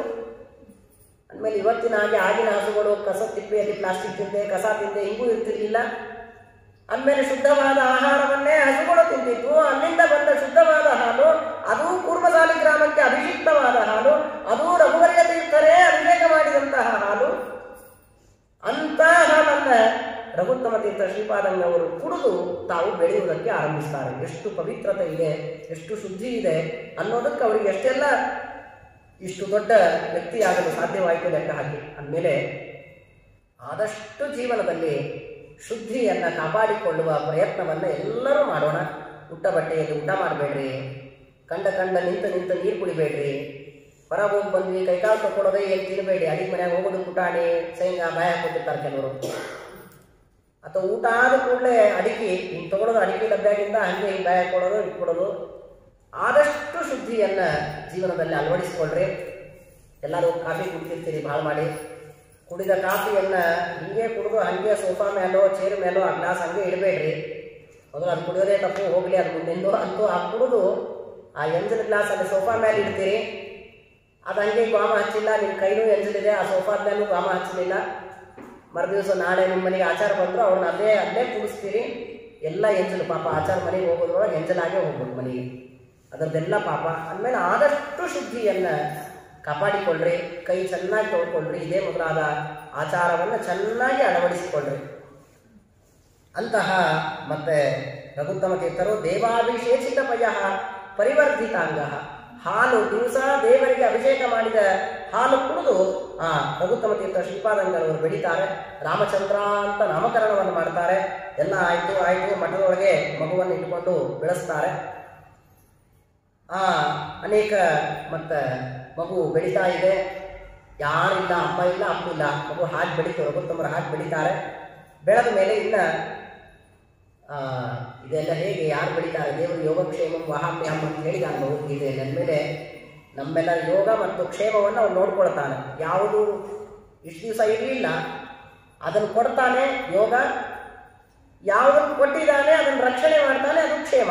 ಅಂದಮೇಲೆ ಇಷ್ಟು ದಿವಸ ಇಲ್ಲದೆ ಇರುವಂತಹ ಮಗುವನ್ನ ಕೊಟ್ಟ ತಂದೆ ತಾಯಿಗಳಿಗೆ ಯೋಗ, ಕೊಟ್ಟ ಮಗುವನ್ನ ದೇವರು ರಕ್ಷಣೆ ಮಾಡಿದ, ಇದು ಕ್ಷೇಮ. ಅಂದಮೇಲೆ ದೇವರು ನಮ್ಮೆಲ್ಲರ ಅನಂತ ಜೀವರಾಶಿಗಳ ಯೋಗ ಮತ್ತು ಕ್ಷೇಮವನ್ನ ನೋಡಿಕೊಳ್ತೀನಿ ಅಂತ ಪ್ರತಿಜ್ಞೆ ಮಾಡಿದ್ದಾನೆ. ಆ ಪ್ರತಿಜ್ಞೆಯನ್ನ ನಮಗೆಲ್ಲರಿಗೂ ತೋರಿಸ್ತಾನೆ. ಅದರಲ್ಲಿ ವಿಶೇಷವಾಗಿ ಜ್ಞಾನಿಗಳ ಚರಿತ್ರೆಯಲ್ಲಿ ಅದು ನಮ್ಮೆಲ್ಲರ ಕಣ್ಣಿಗೆ ಕಾಣುತ್ತೆ. ಹಾಗಾಗಿ ರಘುತ್ತಮರು ಹುಟ್ಟಿದ್ದು ದೇವರ ಇಚ್ಛೆಯಿಂದ, ದೇವರು ರಕ್ಷಣೆಯನ್ನೂ ಮಾಡ್ತಾ ಇದ್ದಾನೆ. ಸರಕ್ಷಿತ ರಕ್ಷತೆ ಯೋಹಿ ಗರ್ಭೆ ಅಂತೇನು ಭಾಗವತ ನಮಗೆ ಹೇಳುತ್ತೆ. ಅದನ್ನ ನಾವು ರಘುತ್ತಮರ ಜೀವನದಲ್ಲಿ ಪರಿಪೂರ್ಣವಾಗಿ ಕಾಣುವುದಕ್ಕೆ ನಮಗೆ ಸಿಗುತ್ತೆ. ಅಂತಹ ರಘುತ್ತಮರು ಬೆಳೀತಾರೆ, ಆಶ್ರಮದಲ್ಲಿಯೇ ಬೆಳೀತಾರೆ, ಯಾರೂ ರಕ್ಷಣೆ ಮಾಡುವವರಿಲ್ಲ. ಅಂಥದ್ದು ಆ ರಘುತ್ತಮರು ಆರಾಮಾಗಿ ಬೆಳೀತಾರೆ. ಅವರ ಅನೇಕ ಮಹಿಮೆಗಳೆಲ್ಲ ಇದೆ. ಅಂತೂ ಬೆಳೆದ್ರು. ಸ್ವಾಮಿಗಳೇ ಪಾಠ ಹೇಳ್ತಾರೆ. ಮತ್ತೆ 7ನೆಯ ವರ್ಷಕ್ಕೆ ಗರ್ಭಾಷ್ಟಮಕ್ಕೆ ಉಪನಯನವನ್ನು ಮಾಡ್ತಾರೆ. ಸ್ವಾಮಿಗಳೇ ಮುಂದೆ ನಿಂತು ಉಪನಯನವನ್ನ ಮಾಡಿಸಿ ಅವರೇನೇ ಗಾಯತ್ರಿ ಮಂತ್ರದ ಉಪದೇಶ ಮಾಡ್ತಾರೆ. ಮತ್ತೊಂದು ಶುದ್ಧಿ ಅಂದಮೇಲೆ ಹುಟ್ಟುವುದಕ್ಕಿಂತ ಮುಂಚೆ ಇಷ್ಟೆಲ್ಲ ಶುದ್ಧಿಗಳು, ಅದರ ಜೊತೆಗೆ ಗಾಯತ್ರಿ ಮಂತ್ರದ ಉಪದೇಶ ಅದು ಇದ್ರೇನೆ ನಾವು ದ್ವಿಜ ಅಂತ ಆಗ್ತೀವಿ. ನಾವು ಬ್ರಾಹ್ಮಣ ಅಂತ ಆಗುವುದು ಯಾವಾಗ? ಗಾಯತ್ರಿ ಮಂತ್ರದ ಉಪದೇಶವಾಗಿ ಉಪನಯನವಾದ ಮೇಲೆ ನಾವು ಬ್ರಾಹ್ಮಣ ದ್ವಿಜ. ಅಂದಮೇಲೆ ಯಾವ ದ್ವಿಜರಾಗಿ ಸಾಧನೆಯನ್ನ ಮಾಡುವುದಕ್ಕೆ ಆರಂಭವೋ ಅಂತಹ ದ್ವಿಜರಾಗುವುದಕ್ಕೆ ಏನು ಉಪದೇಶ ಬೇಕು, ಗಾಯತ್ರಿ ಮಂತ್ರದ ಉಪದೇಶ, ಅದನ್ನ ಸ್ವಯಂ ರಾಮದೇವರನ್ನ ದಿನಾ ಮುಟ್ಟಿ ಪೂಜೆಯನ್ನ ಮಾಡುವಂತಹ ಸುಧಾದಿ ಗ್ರಂಥಗಳ ಪಾಠವನ್ನು ಹೇಳುವಂತಹ ಸ್ವಾಮಿಗಳಿಂದ ರಘುರಿಯ ತೀರ್ಥ ಶ್ರೀಪಾದಂಗಳವರಿಂದ ಗಾಯತ್ರಿ ಮಂತ್ರದ ಉಪದೇಶ ಆಗುತ್ತೆ. ಇನ್ನೆಷ್ಟು ಶುದ್ಧಿ ಅವರ ಸಾಧನೆಯಲ್ಲಿ ಇರಬೇಕು ಲೆಕ್ಕ ಹಾಕಿ. ಅಂದಮೇಲೆ ಯಾವ ಧಿಯೋಯೋನ ಪ್ರಚೋದಯಾತ್ ಅಂತ ಹೇಳ್ತಾರೆ. ಅಂದಮೇಲೆ ಯಾರೋ ನಮ್ಮ ತಂದೆ ತಾಯಿ ಮಾಡಿದ್ರೇನೆ, ನಮ್ಮ ತಂದೆ ಉಪದೇಶ ಮಾಡಿದ್ರೇನೆ ನಮ್ಮ ಮನಸ್ಸು ಬುದ್ಧಿ ಒಳ್ಳೆಯದನ್ನು ವಿಚಾರ ಮಾಡುತ್ತೆ ಅಂತ ಆದಮೇಲೆ ಇಷ್ಟೆಲ್ಲ ಶುದ್ಧಿ ಉಳ್ಳ ಸ್ವಾಮಿಗಳು ಮಾಡಿದ ಉಪದೇಶ ಎಷ್ಟು ಅವರ ಮನಸ್ಸನ್ನ ಇಂದ್ರಿಯಗಳನ್ನ ಶುದ್ಧಿಗೊಳಿಸಬೇಕು ಲೆಕ್ಕ ಹಾಕಿ. ಅನಂತವಾದ ಶುದ್ಧಿ ಇದೆ. ಹೀಗಾಗಿಯೇ ಎಂದೆಂದಿಗೂ ಅವರಿಗೆ ಈ ಸಂಸಾರದಲ್ಲಿ ಬರಬೇಕು ಅಂತ ಅನಿಸ್ತಿಲ್ಲ. ಅಷ್ಟು ಶುದ್ಧಿ ಆ ಗಾಯತ್ರಿ ಮಂತ್ರದ ಉಪದೇಶದಿಂದ ಸೇವೆ ಮಾಡಿದ್ದರ ಫಲವಾಗಿ ಬಂದದ್ದವರಿಗೆ. ಆಮೇಲೆ ಯಾರದೇ ನಿಮ್ಮ ಮಕ್ಕಳ ಉಪನಯನವನ್ನು ಮಾಡೋದಾದ್ರೆ ಗಾಯತ್ರಿ ಮಂತ್ರದ ಜಪ ಮಾಡಬೇಕು. 24,000 ಗಾಯತ್ರಿ ಮಂತ್ರದ ಜಪವನ್ನ ಮಾಡಿ ಮೊದಲಿಗೆ ನಾವು ಅಧಿಕಾರವನ್ನು ಪಡೆದುಕೊಳ್ಳಬೇಕು, ನಮ್ಮಲ್ಲಿ ಆ ಸಿದ್ಧಿ ಬರಬೇಕು. ಆಮೇಲೆ ನಾವು ಮಕ್ಕಳಿಗೆ ಗಾಯತ್ರಿ ಮಂತ್ರದ ಉಪದೇಶವನ್ನು ಮಾಡಬೇಕು. ನಾನೇ ಗಾಯತ್ರಿ ಮಂತ್ರವನ್ನು ಅಂದಿಲ್ಲ, ಜಪ ಮಾಡಿಲ್ಲ, ಮಕ್ಕಳಿಗೆ ಉಪದೇಶ ಮಾಡಿದ್ರೆ ಅವಾದ್ರೂ ಏನು ಸಂಧಾನ ಮಾಡ್ತಾವ, ಅವಕ್ಕಾದ್ರೂ ಏನು ಸಿದ್ಧಿ ಬರ್ತದೆ. ಆಮೇಲೆ ಯಾರ್ಯಾರು ಉಪನಯನ ಮಾಡೋರಿದ್ದೀರಿ ಅವರೆಲ್ಲ 24,000 ಗಾಯತ್ರಿ ಮಂತ್ರದ ಜಪವನ್ನು ಮಾಡಿಯೇ ಸಿದ್ಧಿಯನ್ನು ಪಡೆದೇ ಉಪದೇಶವನ್ನು ಮಾಡಬೇಕು. ಸರಿ, ಅಂತೂ ಮತ್ತೆ ಉಪನಯನವನ್ನು ಮಾಡ್ತಾರೆ. ಮಾಡಿ ಎಲ್ಲ ಶಾಸ್ತ್ರಗಳ ಪಾಠ ಹೇಳಲಿಕ್ಕೆ ಆರಂಭಿಸ್ತಾರೆ. ದಿನಾ ಸ್ವಾಮಿಗಳು ರಾಮದೇವರಿಗೆ ನೈವೇದ್ಯ ಮಾಡಿದ್ದೇ ಊಟ. ಅಂದಮೇಲೆ ಶೂದ್ರಾನ್ನ ದೇಹದಲ್ಲಿ ಹೋಗಲೇ ಇಲ್ಲ, ಶೂದ್ರರ ಸ್ಪರ್ಶವಿಲ್ಲ, ಶೂದ್ರಾನ್ನ ಹೋಗಲಿಲ್ಲ, ಶೂದ್ರರ ದೃಷ್ಟಿ ಇಲ್ಲ. ಎಲ್ಲ ಬೆಳವಣಿಗೆಯೂ ಅತ್ಯಂತ ಉತ್ತಮವಾದ ರೀತಿಯಲ್ಲಿಯೇ ರಘುತ್ತಮರ ಜೀವನದಲ್ಲಿ ನಡೀತಾ ಇದೆ. ಗಮನಿಸಿ, ಆ ಕಡೆ ಗಮನ ಇರಲಿ, ಎಷ್ಟು ಶುದ್ಧತೆ ಇದೆ. ಸರಿ, ಶೂದ್ರಾನ್ನವಿಲ್ಲದೆ ಆರಾಮಾಗಿ ದಿನಾ ದೇವರಿಗೆ ಮಾಡಿದ ಅಡಿಗೆಯನ್ನ ಊಟ ಮಾಡ್ತಾರೆ, ನೈವೇದ್ಯ ಮಾಡಿ ಊಟ ಮಾಡ್ತಾರೆ. ನಾವು ಒಂದು ದಿವಸ ಅಂತ ಭಾಗ್ಯ ಸಿಕ್ಕರು, ಇವತ್ತು ರಾಮದೇವ್ರ ಪೂಜಾ ನೋಡಿದ್ವಿ, ಊಟ ಮಾಡಿದ್ವಿ ಅಂತೀವಿ. ಸರಿ ಆಯ್ತು. ಆದ್ಮೇಲೆ ಇನ್ನ ಎಲ್ಲ ಪಾಠವನ್ನ ಹೇಳಲಿಕ್ಕೆ ಶುರು ಮಾಡ್ತಾರೆ. ಕೊನೆಗೆ ಆಶ್ರಮವನ್ನು ಕೊಡ್ತಾರೆ. 8 ವರ್ಷ ಬಾಲಕರಿಗೆ ರಾಮಚಂದ್ರರಿಗೆ ಆಶ್ರಮವನ್ನು ಕೊಟ್ಟು ರಘುತ್ತಮ ಅಂತ ಹೆಸರಿಡ್ತಾರೆ. 8ನೇ ವರ್ಷಕ್ಕೆ ಆಶ್ರಮ ಅಂದಮೇಲೆ ಬ್ರಹ್ಮಚಾರಿ ಆದಾಗಲೇ ಆಶ್ರಮವನ್ನು ಪಡೆದವರು. ವಿವಾಹವಾಗಿ ಆಮೇಲೆ ಆಶ್ರಮ ಅಲ್ಲ, ಬ್ರಹ್ಮಚಾರಿಯಾಗಿರುವಾಗಲೇ ಆಶ್ರಮವನ್ನ ಪಡೆದ್ರು. ರಘುತ್ತಮ ಅಂತ ಹೆಸರಿಡ್ತಾರೆ. 8ನೇ ವರ್ಷಕ್ಕೇನೆ ಸನ್ಯಾಸಾಶ್ರಮವನ್ನು ಪಡಿತಾರೆ. ಮೊದಲೇ ಸನ್ಯಾಸಿಗಳಾಗಿದ್ರು, ಈಗ ಆಶ್ರಮ ಸಿಕ್ತು. ಇಷ್ಟೇ, ಮೊದಲೇ ವೈರಾಗ್ಯ ಇತ್ತು. ಸನ್ಯಾಸಕ್ಕೆ ಬೇಕಾದ ಏನು ವೈರಾಗ್ಯ ಇದೆ, ಆ ಶುದ್ಧಿ ಇದೆ, ಅದು ಮೊದಲೇನೆ ಹುಟ್ಟುತ್ತಾನೆ ಆ ಮಗುವಿನಲ್ಲಿ ಬಂದೇ ಬಿಟ್ಟಿತ್ತು. ಈಗ ಅದಕ್ಕೊಂದು ಪದವಿ ಸಿಕ್ತು. ಇಷ್ಟೇ ಹೊರತು ಈಗ ಇವರು ಸನ್ಯಾಸಿಗಳಲ್ಲ, ಮೊದಲಿಂದಲೂ ಸನ್ಯಾಸಿಗಳೇ ಇದ್ರು, ವೈರಾಗ್ಯ ಇದ್ದೇ ಇತ್ತು. ಅದಕ್ಕೊಂದು ಪದವಿ ಸಿಕ್ತು, ಅದಕ್ಕೊಂದು ಹೆಸರು ಸಿಕ್ತು. ಅದು ಈಗ 8 ವರ್ಷಕ್ಕೆ. ಅಂತೂ ರಘುತ್ತಮ ಅಂತ ಹೆಸರಿಡ್ತಾರೆ. 8 ವರ್ಷ ಏನೆಲ್ಲ ಪಾಠಗಳನ್ನು ಹೇಳ್ತಾರೆ.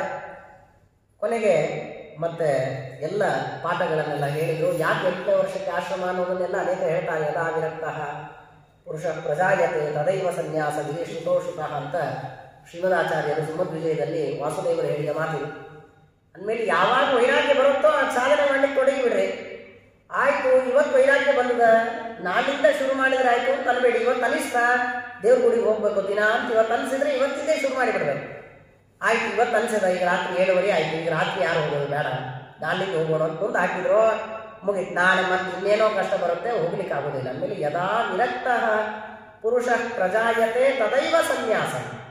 ಯಾವಾಗ ನಿಮಗೆ ವೈರಾಗ್ಯ ಬರುತ್ತೋ, ಯಾವಾಗ ಸಾಧನೆ ಮಾಡಬೇಕು ಅಂತ ಅನ್ಸುತ್ತೋ, ಆಗಿನಿಂದಲೇ ಆ ಕ್ಷಣದಿಂದಲೇ ಸಾಧನೆಯನ್ನ ಮಾಡುವುದಕ್ಕೆ ಆರಂಭಿಸಿಬಿಡ್ರಿ.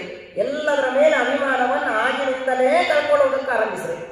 ಮುಂದಿನ ಕ್ಷಣಕ್ಕಾಗಿ ಕಾಯಬೇಡಿ ಅಂತ ವಾಸುದೇವರು ಹೇಳುವಂತಹ ಮಾತಿದೆ. ಹಾಗಾಗಿ ಈಗಲೇ ಇವರಿಗೆ ವೈರಾಗ್ಯ ಇದೆ, ಹೀಗೆ ಆಶ್ರಮವನ್ನು ಕೊಟ್ಟುಬಿಟ್ರೆ ನಿಶ್ಚಿಂತೆ ಅಂತ 8ನೇ ವರ್ಷಕ್ಕೆ ಆಶ್ರಮವನ್ನು ಕೊಡ್ತಾರೆ. ಎಲ್ಲ ಉಪದೇಶವನ್ನ ಮಾಡ್ತಾರೆ, ಪಾಠಗಳನ್ನು ಹೇಳಿದರು.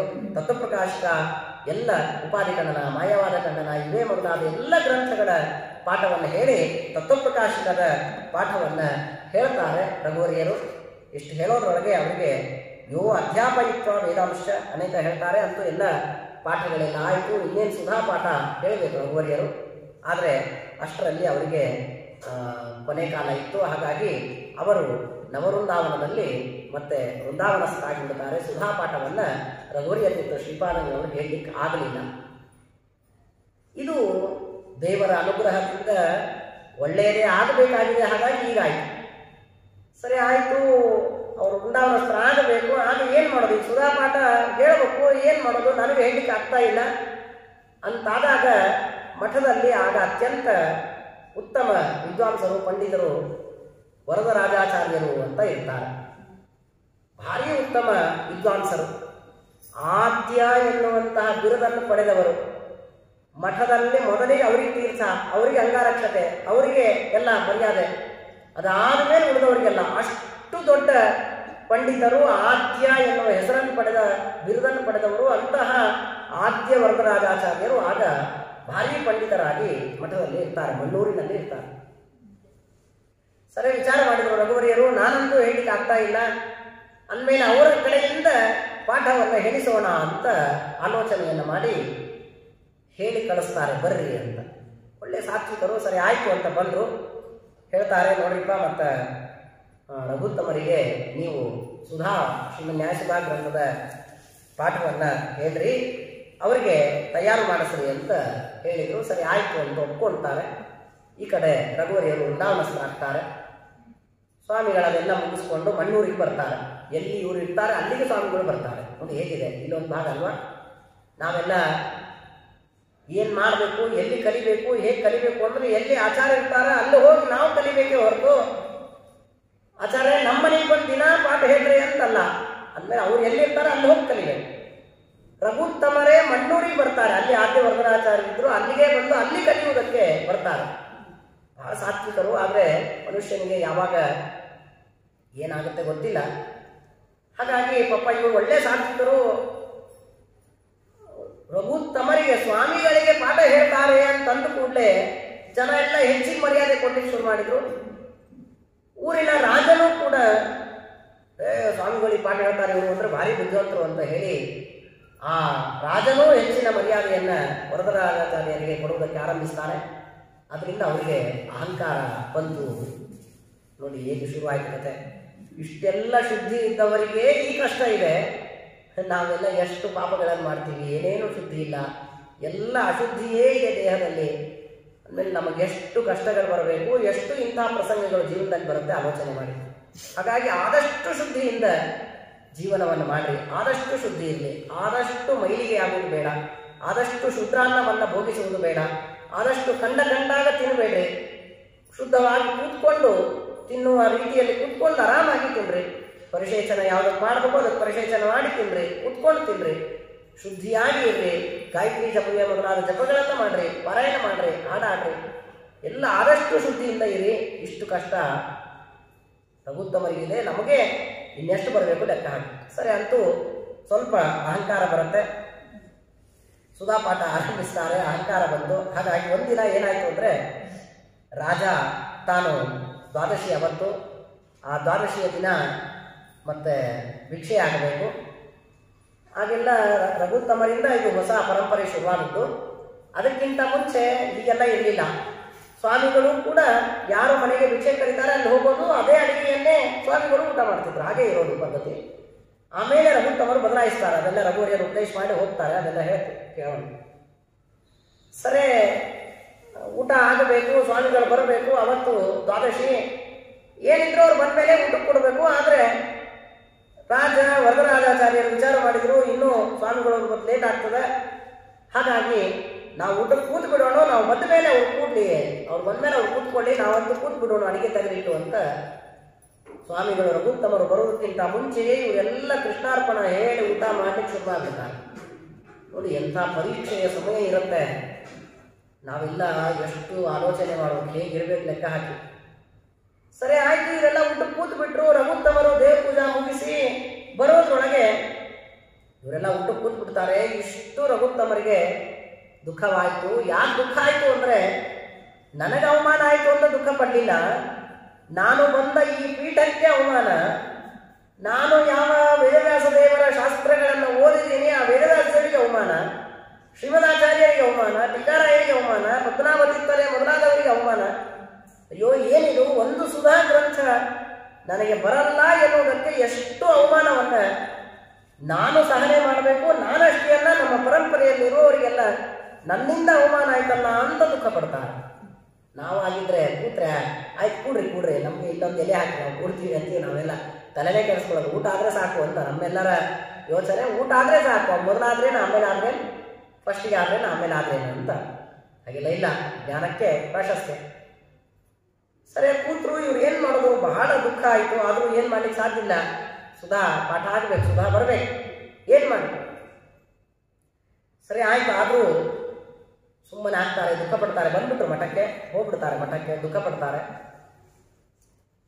ಮತ್ತೆ ಅಷ್ಟರಲ್ಲಿ ಇವ್ರಿಗಿನ್ನೂ ಅಹಂಕಾರ ಹೆಚ್ಚಾಯಿತು. ವರದರಾಜಾಚಾರ್ಯರಿಗೆ ಹೇಳಿ ಕಳಿಸ್ತಾರೆ, ನಾಹಂ ವಕ್ತು ಮಠಂ ಯಾಸ್ಯೆ. ನೋಡ್ರಿಪ್ಪ, ನಾಳಿಂದ ಪಾಠ ಹೇಳಲಿಕ್ಕೆ ನಾನು ಮಠಕ್ಕೆ ಬರೋದಿಲ್ಲ, ನೀವೇ ನಮ್ಮ ಮನೆಗೆ ಬಂದು ಪಾಠ ಹೇಳಿಸ್ಕೋರಿ ಅಂತಾರೆ. ಬಂದದ್ದು ಮಣ್ಣೂರಿಗೆ ಪಾಠ ಹೇಳಿಸ್ಕೊಳ್ಳಿಕ್ಕೆ. ಆದರೆ ಮಣ್ಣೂರಿಗೆ ಆದ್ಯ ವರದರಾಜಾಚಾರ್ಯರಿಂದ ಊರಿಗೆ ಬಂದಿದ್ರು. ಆದರೆ ಅಲ್ಲೇ ಮಠ ಎಲ್ಲಿದೆ ಅಲ್ಲಿ ಬಂದು ಪಾಠ ಹೇಳಬೇಕು ಇವರು. ಅಂಥದ್ದು ಅಹಂಕಾರದಿಂದ ಹೇಳಿ ಕಳಿಸ್ತಾರೆ, ನಾಹಂ ವಕ್ತು ಮಠಂ ಯಾಸ್ಯೆ. ನಾನು ಪಾಠ ಹೇಳಿಕ್ಕೆ ಮಠಕ್ಕೆ ಬರೋದಿಲ್ಲ, ನಾನು ಇದ್ದಲ್ಲಿಗೆ ಬಂದು ಪಾಠ ಹೇಳಿಸ್ಕೋರಿ ಅಂತಾರೆ. ಅಷ್ಟು ಅಹಂಕಾರ ಬಂದವ್ರಿಗೆ. ಸರಿ ಆಯಿತು ಅಂದರು ರಘುತ್ತಮರು. ಆಯಿತು, ನಾನು ನಿಮ್ಮಲ್ಲೇ ಪಾಠ ಓದಬೇಕು, ಶಾಸ್ತ್ರ ಬರಬೇಕು ಅಂದಮೇಲೆ ನಿಮ್ಮ ಇದ್ದಲ್ಲಿಗೆ ಬಂದು ಪಾಠ ಹೇಳಿಸ್ಕೋತೀನಿ ಅಂತಾರೆ. ಇದ್ದಲ್ಲಿಗೆ ಹೋಗಿ ಪಾಠ ಹೇಳಿಸ್ಕೋತಾರೆ. ಆದರೆ ಯಾವಾಗ ದ್ವಾದಶಿ ದಿನ ರಾಮದೇವರಿಗೂ ಗೌರವ ಇಲ್ಲದೆ, ವೇದವ್ಯಾಸರಿಗೂ ಗೌರವ ಇಲ್ಲದೆ ಮೊದಲೇ ಊಟವನ್ನು ಮಾಡಿಬಿಟ್ರು. ಬಹಳ ಸಾಕಾಗಿ ಹೋಗಿ ಮಲ್ಕೋತಾರೆ. ಮಹಾಸನೆ ಸಮಾಹೂಯ ತಯಾ ಹಸ್ತೋದಕಂ ತತಃ ಅಣುದ್ವಾರೇಣ ಯಾತೇತಿ ಪ್ರೋಚುಸ್ತೆ ತತ್ ಕಥಂ ಭವೆ. ಸರಿ ಭಾಳ ದುಃಖಪಟ್ಟರು. ಮಠಕ್ಕೆ ಬಂದು ಕೂತ್ಕೋತಾರೆ, ಏನು ಮಾಡಲಿ ಅಂತ ದುಃಖದಿಂದ ಅವತ್ತು ರಾತ್ರಿ ಮಲಗ್ತಾರೆ. ಮಲಗಿದಾಗ ನೋಡಿ, ಸಜ್ಜನರು, ಹಿರಿಯರು, ಜ್ಞಾನಿಗಳು ದುಃಖಪಟ್ಟರೆ ದೇವರು ಅದನ್ನು ಆಗಿಂದಾಗೆ ಅವರ ದುಃಖವನ್ನು ನಾಶ ಮಾಡ್ತಾನೆ, ಅವ್ರಿಗೊಂದು ದಾರಿ ತೋರಿಸ್ತಾನೆ, ರಕ್ಷಣೆ ಮಾಡ್ತಾನೆ. ಇಲ್ಲಿಯೂ ದೇವರು ಇದೇ ಕೆಲಸವನ್ನು ಮಾಡ್ತಾನೆ. ರಘುವರಿಯರು ರಾತ್ರಿ ಕನಸಿನಲ್ಲಿ ಬರ್ತಾರೆ. ರಘುವರಿಯರು ರಾತ್ರಿ ರಘುತ್ತಮರ ಕನಸಿನಲ್ಲಿ ಬಂದು ತಾವು ರಘುತ್ತಮರನ್ನ ಆ ಕನಸಿನಲ್ಲಿಯೇ ನಿದ್ರಾಂ ಲೇವೆ ಕ್ಷಣಂ ತತ್ರ ತದ್ಗುರು ಸ್ವಪ್ನ ಗೋಪ್ರವಿ. ಇವ್ರು ನಿದ್ದೆ ಹತ್ತಿದೆ, ಕನಸಿನಲ್ಲಿ ಗುರುಗಳು ಬರ್ತಾರೆ, ರಘುವರಿಯರು ಬರ್ತಾರೆ. ಬಂದು ಹೇಳ್ತಾರೆ, ಚಿಂತೆ ಮಾಡಬೇಡಿ, ಅಹಂ ವಚ್ಮಿ ಅಖಿಲಂ ಶಾಸ್ತ್ರಂ ವದ ಶಿಷ್ಯಾನ್ ಯಥೇಪ್ಸಿತಂ ನಾತ್ರ ಖೇದಸ್ತ್ವಯ ಕಾರ್ಯ ಸದಾ ಸನ್ನಿಧಿಗೋಸ್ಕರ. ಏನು ಗುರುಗಳ ಅನುಗ್ರಹ, ಗುರುಗಳ ಸೇವೆ ಮಾಡಿದ್ರೆ ಎಂಥ ದೊಡ್ಡ ಭಾಗ್ಯ. ರಾತ್ರಿ ಕನಸಿನಲ್ಲಿ ರಘುವರಿಯರು ಬಂದು ಹೇಳ್ತಾರೆ, ಚಿಂತೆ ಮಾಡಬೇಡಿ, ನಾನು ನಿಮ್ಮನ್ನ ರಕ್ಷಣೆ ಮಾಡ್ತೀನಿ, ನಿಮ್ಮ ಜೊತೆಗಿದ್ದು ಅಹಂ ವಚ್ಮಿ ಅಖಿಲಾಂ ಶಾಸ್ತ್ರ, ನಿಮ್ಮ ನಾಲಿಗೆಯಲ್ಲಿ ಇದ್ದು ನಾನೇ ಎಲ್ಲ ಶಾಸ್ತ್ರಗಳ ಪಾಠವನ್ನ ಹೇಳ್ತೀನಿ. ನೀವು ಮೇಲ್ ನೋಡಿ, ನೀವು ನಾಳಿಂದೇ ಪಾಠವನ್ನು ಶುರು ಮಾಡ್ರಿ, ಎಲ್ಲ ಶಿಷ್ಯರನ್ನು ಕರೀರಿ, ಕರೆದು ನೀವು ಸುಧಾ ಪಾಠ ಹೇಳಲಿಕ್ಕೆ ಶುರು ಮಾಡ್ರಿ. ನಿಮ್ಮ ನಾಲಿಗೆಯಲ್ಲಿದ್ದು ನಾನೇ ಆ ಸುಧಾ ಪಾಠವನ್ನು ಹೇಳ್ತೀನಿ ಅಂತ ರಾತ್ರಿ ಕನಸಿನಲ್ಲಿ ಬಂದು ರಘುವರಿಯರು ಹೇಳ್ತಾರೆ. ಹೇಳಿ ಶ್ರೀಮದಾಚಾರ್ಯರ ಹತ್ರ ಕೊಂಡು ಹೋಗಿ ಶ್ರೀಮದಾಚಾರ್ಯರು ರಘುತ್ತಮರ ನಾಲಿಗೆಯ ಮೇಲೆ ಬೀಜಾಕ್ಷರವನ್ನು ಬರೀತಾರೆ. ಬರೆದು ರಘುವರಿಯರು ರಾತ್ರಿ ಇಷ್ಟು ಉಪದೇಶವನ್ನು ಮಾಡಿ ಕನಸಿನಲ್ಲಿ ಹೇಳಿ, ಏನ್ ನಾಳಿಂದ ಯಾವ ಆಚಾರ್ಯರು ಬೇಡ, ಯಾರು ಬೇಡ, ನಾನೇ ಹೇಳ್ತೀನಿ, ನೀವು ನಾಳಿನ ಪಾಠ ಶುರು ಮಾಡ್ರಿ ಅಂತ. ವಾಕ್ಯಾರ್ಥೋ ವಿದಿತವ್ಯೋ ಭವಿಷ್ಯತಿ, ಸುದುರ್ಬೋಧೋಪಿ ವಾಕ್ಯಾರ್ಥ ವಿದಿತವ್ಯೋ ಭವಿಷ್ಯತಿ. ಎಷ್ಟು ಕಷ್ಟದ ವಾಕ್ಯದ ಅರ್ಥವಿದ್ದರೂ ನಾನು ನಿಮ್ಮ ನಾಲಿಗೆಯಲ್ಲಿ ನಿಂತು ಅದೆಲ್ಲದರ ಅರ್ಥವನ್ನ ನಿಮಗೆ ಹೇಳ್ತೀನಿ, ತಿಳಿಸ್ತೀನಿ. ಅಷ್ಟೇ ಅಲ್ಲ, ಶಿಷ್ಯರಿಗೆಲ್ಲ ಸುಲಭವಾಗಿ ಅರ್ಥವಾಗಬೇಕು, ಹಾಗೆ ನಾನು ನಿಮ್ಮಲ್ಲಿ ನಿಂತು ಪಾಠವನ್ನು ಹೇಳ್ತೀನಿ, ನೀವು ಪಾಠ ಶುರು ಮಾಡ್ರಿ ಅಂತ ರಘುವರಿಯರು ಬಂದು ಹೇಳ್ತಾರೆ. ಶ್ರೀಮದಾಚಾರ್ಯರು ಬಂದು ರಘುವರಿಯರಲ್ಲಿ ನಿಂತು ಈ ಸ್ವಪ್ನದ ಸಂದೇಶವನ್ನ ರಘುತ್ತಮ ತೀರ್ಥ ಶ್ರೀಪಾದಂಗಳವರಿಗೆ ಕೊಡ್ತಾರೆ. ನೋಡಿ ಏನು ಗುರುಗಳ ಅನುಗ್ರಹ. ಆಮೇಲೆ ಆದಷ್ಟು ಸೇವೆಯನ್ನು ಮಾಡಿ, ಆದಷ್ಟು ಗುರುಗಳ ಸ್ಮರಣೆಯನ್ನು ಮಾಡ್ತಾ ಇರಿ. ಇಂತಹ ಚರಿತ್ರೆ ಅನೇಕ ಜ್ಞಾನಿಗಳ ಚರಿತ್ರೆಯಲ್ಲಿ ಕೇಳ್ತೀವಿ ನಾವು, ಗುರುಗಳ ಅನುಗ್ರಹ ಗುರುಗಳ ಅನುಗ್ರಹ ಅಂತ. ಅಂದಮೇಲೆ ಆದಷ್ಟು ಜ್ಞಾನಿಗಳ ಗುರುಗಳ ದೇವರ ಸೇವೆಯನ್ನು ಸ್ಮರಣೆಯನ್ನು ಹಗಲಿರುಳು ಮಾಡ್ತಾ ಇರಿ.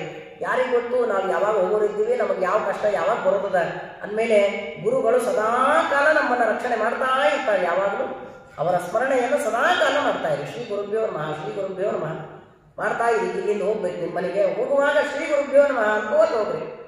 ಸುಮ್ಮನೆ ಹಾಗೆ ಮಾತಾಡ್ಕೋತ ಅಯ್ಯೋ ಆಚಾರ ಭಾಳ ಹೋದ್ರು ಕಾಲು ನೋಯಿಸ್ಲಿ ಅಂತ ದುಃಖ ಪಡ್ತಾ ಹೋಗ್ಬಿಡಿ. ನಾವು ದುಃಖ ಪಟ್ಟು ಮಾತ್ರ ಕಾಲು ನೋವಂತೂ ಏನು ಹೋಗಲ್ಲ, ಅದು ಇರೋದೇ ಮಲ್ಗೋ ತನಕ ಇರೋದೆ, ಮಲಗಿದ ಹೋಗ್ತದೆ ಅಲ್ಲಿವರೆಗೆ ಅಂತ ಇರೋದೆ. ಅಂದಮೇಲೆ ಗುರುಗಳ ಸ್ಮರಣೆಯನ್ನು ದೇವರ ಸ್ಮರಣೆಯನ್ನು ಮಾಡ್ತಾ ಇರಿ. ಗುರುಗಳು ಹಗಲಿರುಳೂ ನಮ್ಮನ್ನು ರಕ್ಷಣೆ ಮಾಡ್ತಾ ಇರ್ತಾರೆ. ಎಷ್ಟು ಇದಕ್ಕೆಲ್ಲ ನೀವು ಭಾಗವತ ಕೇಳಿದಿರಿ ಎಲ್ಲರೂ. ಅಂದಮೇಲೆ ಹೊಟ್ಟೆಯಲ್ಲಿರುವಂತಹ ಪರೀಕ್ಷಿತನನ್ನ ದೇವರು ರಕ್ಷಣೆ ಮಾಡಿದ್ದಲ್ವ. ಅಂದಮೇಲೆ ಆಗಿನಿಂದಲೂ ದೇವರು ಅನಂತ ಜೀವರಾಶಿಗಳನ್ನು ರಕ್ಷಣೆ ಮಾಡ್ತಾ ಇದ್ದಾನೆ. ಭಾಗವತ ಹೇಳ್ತೆ ಪರೀಕ್ಷಿತ ರಾಜರ ಕಥೆಯನ್ನ.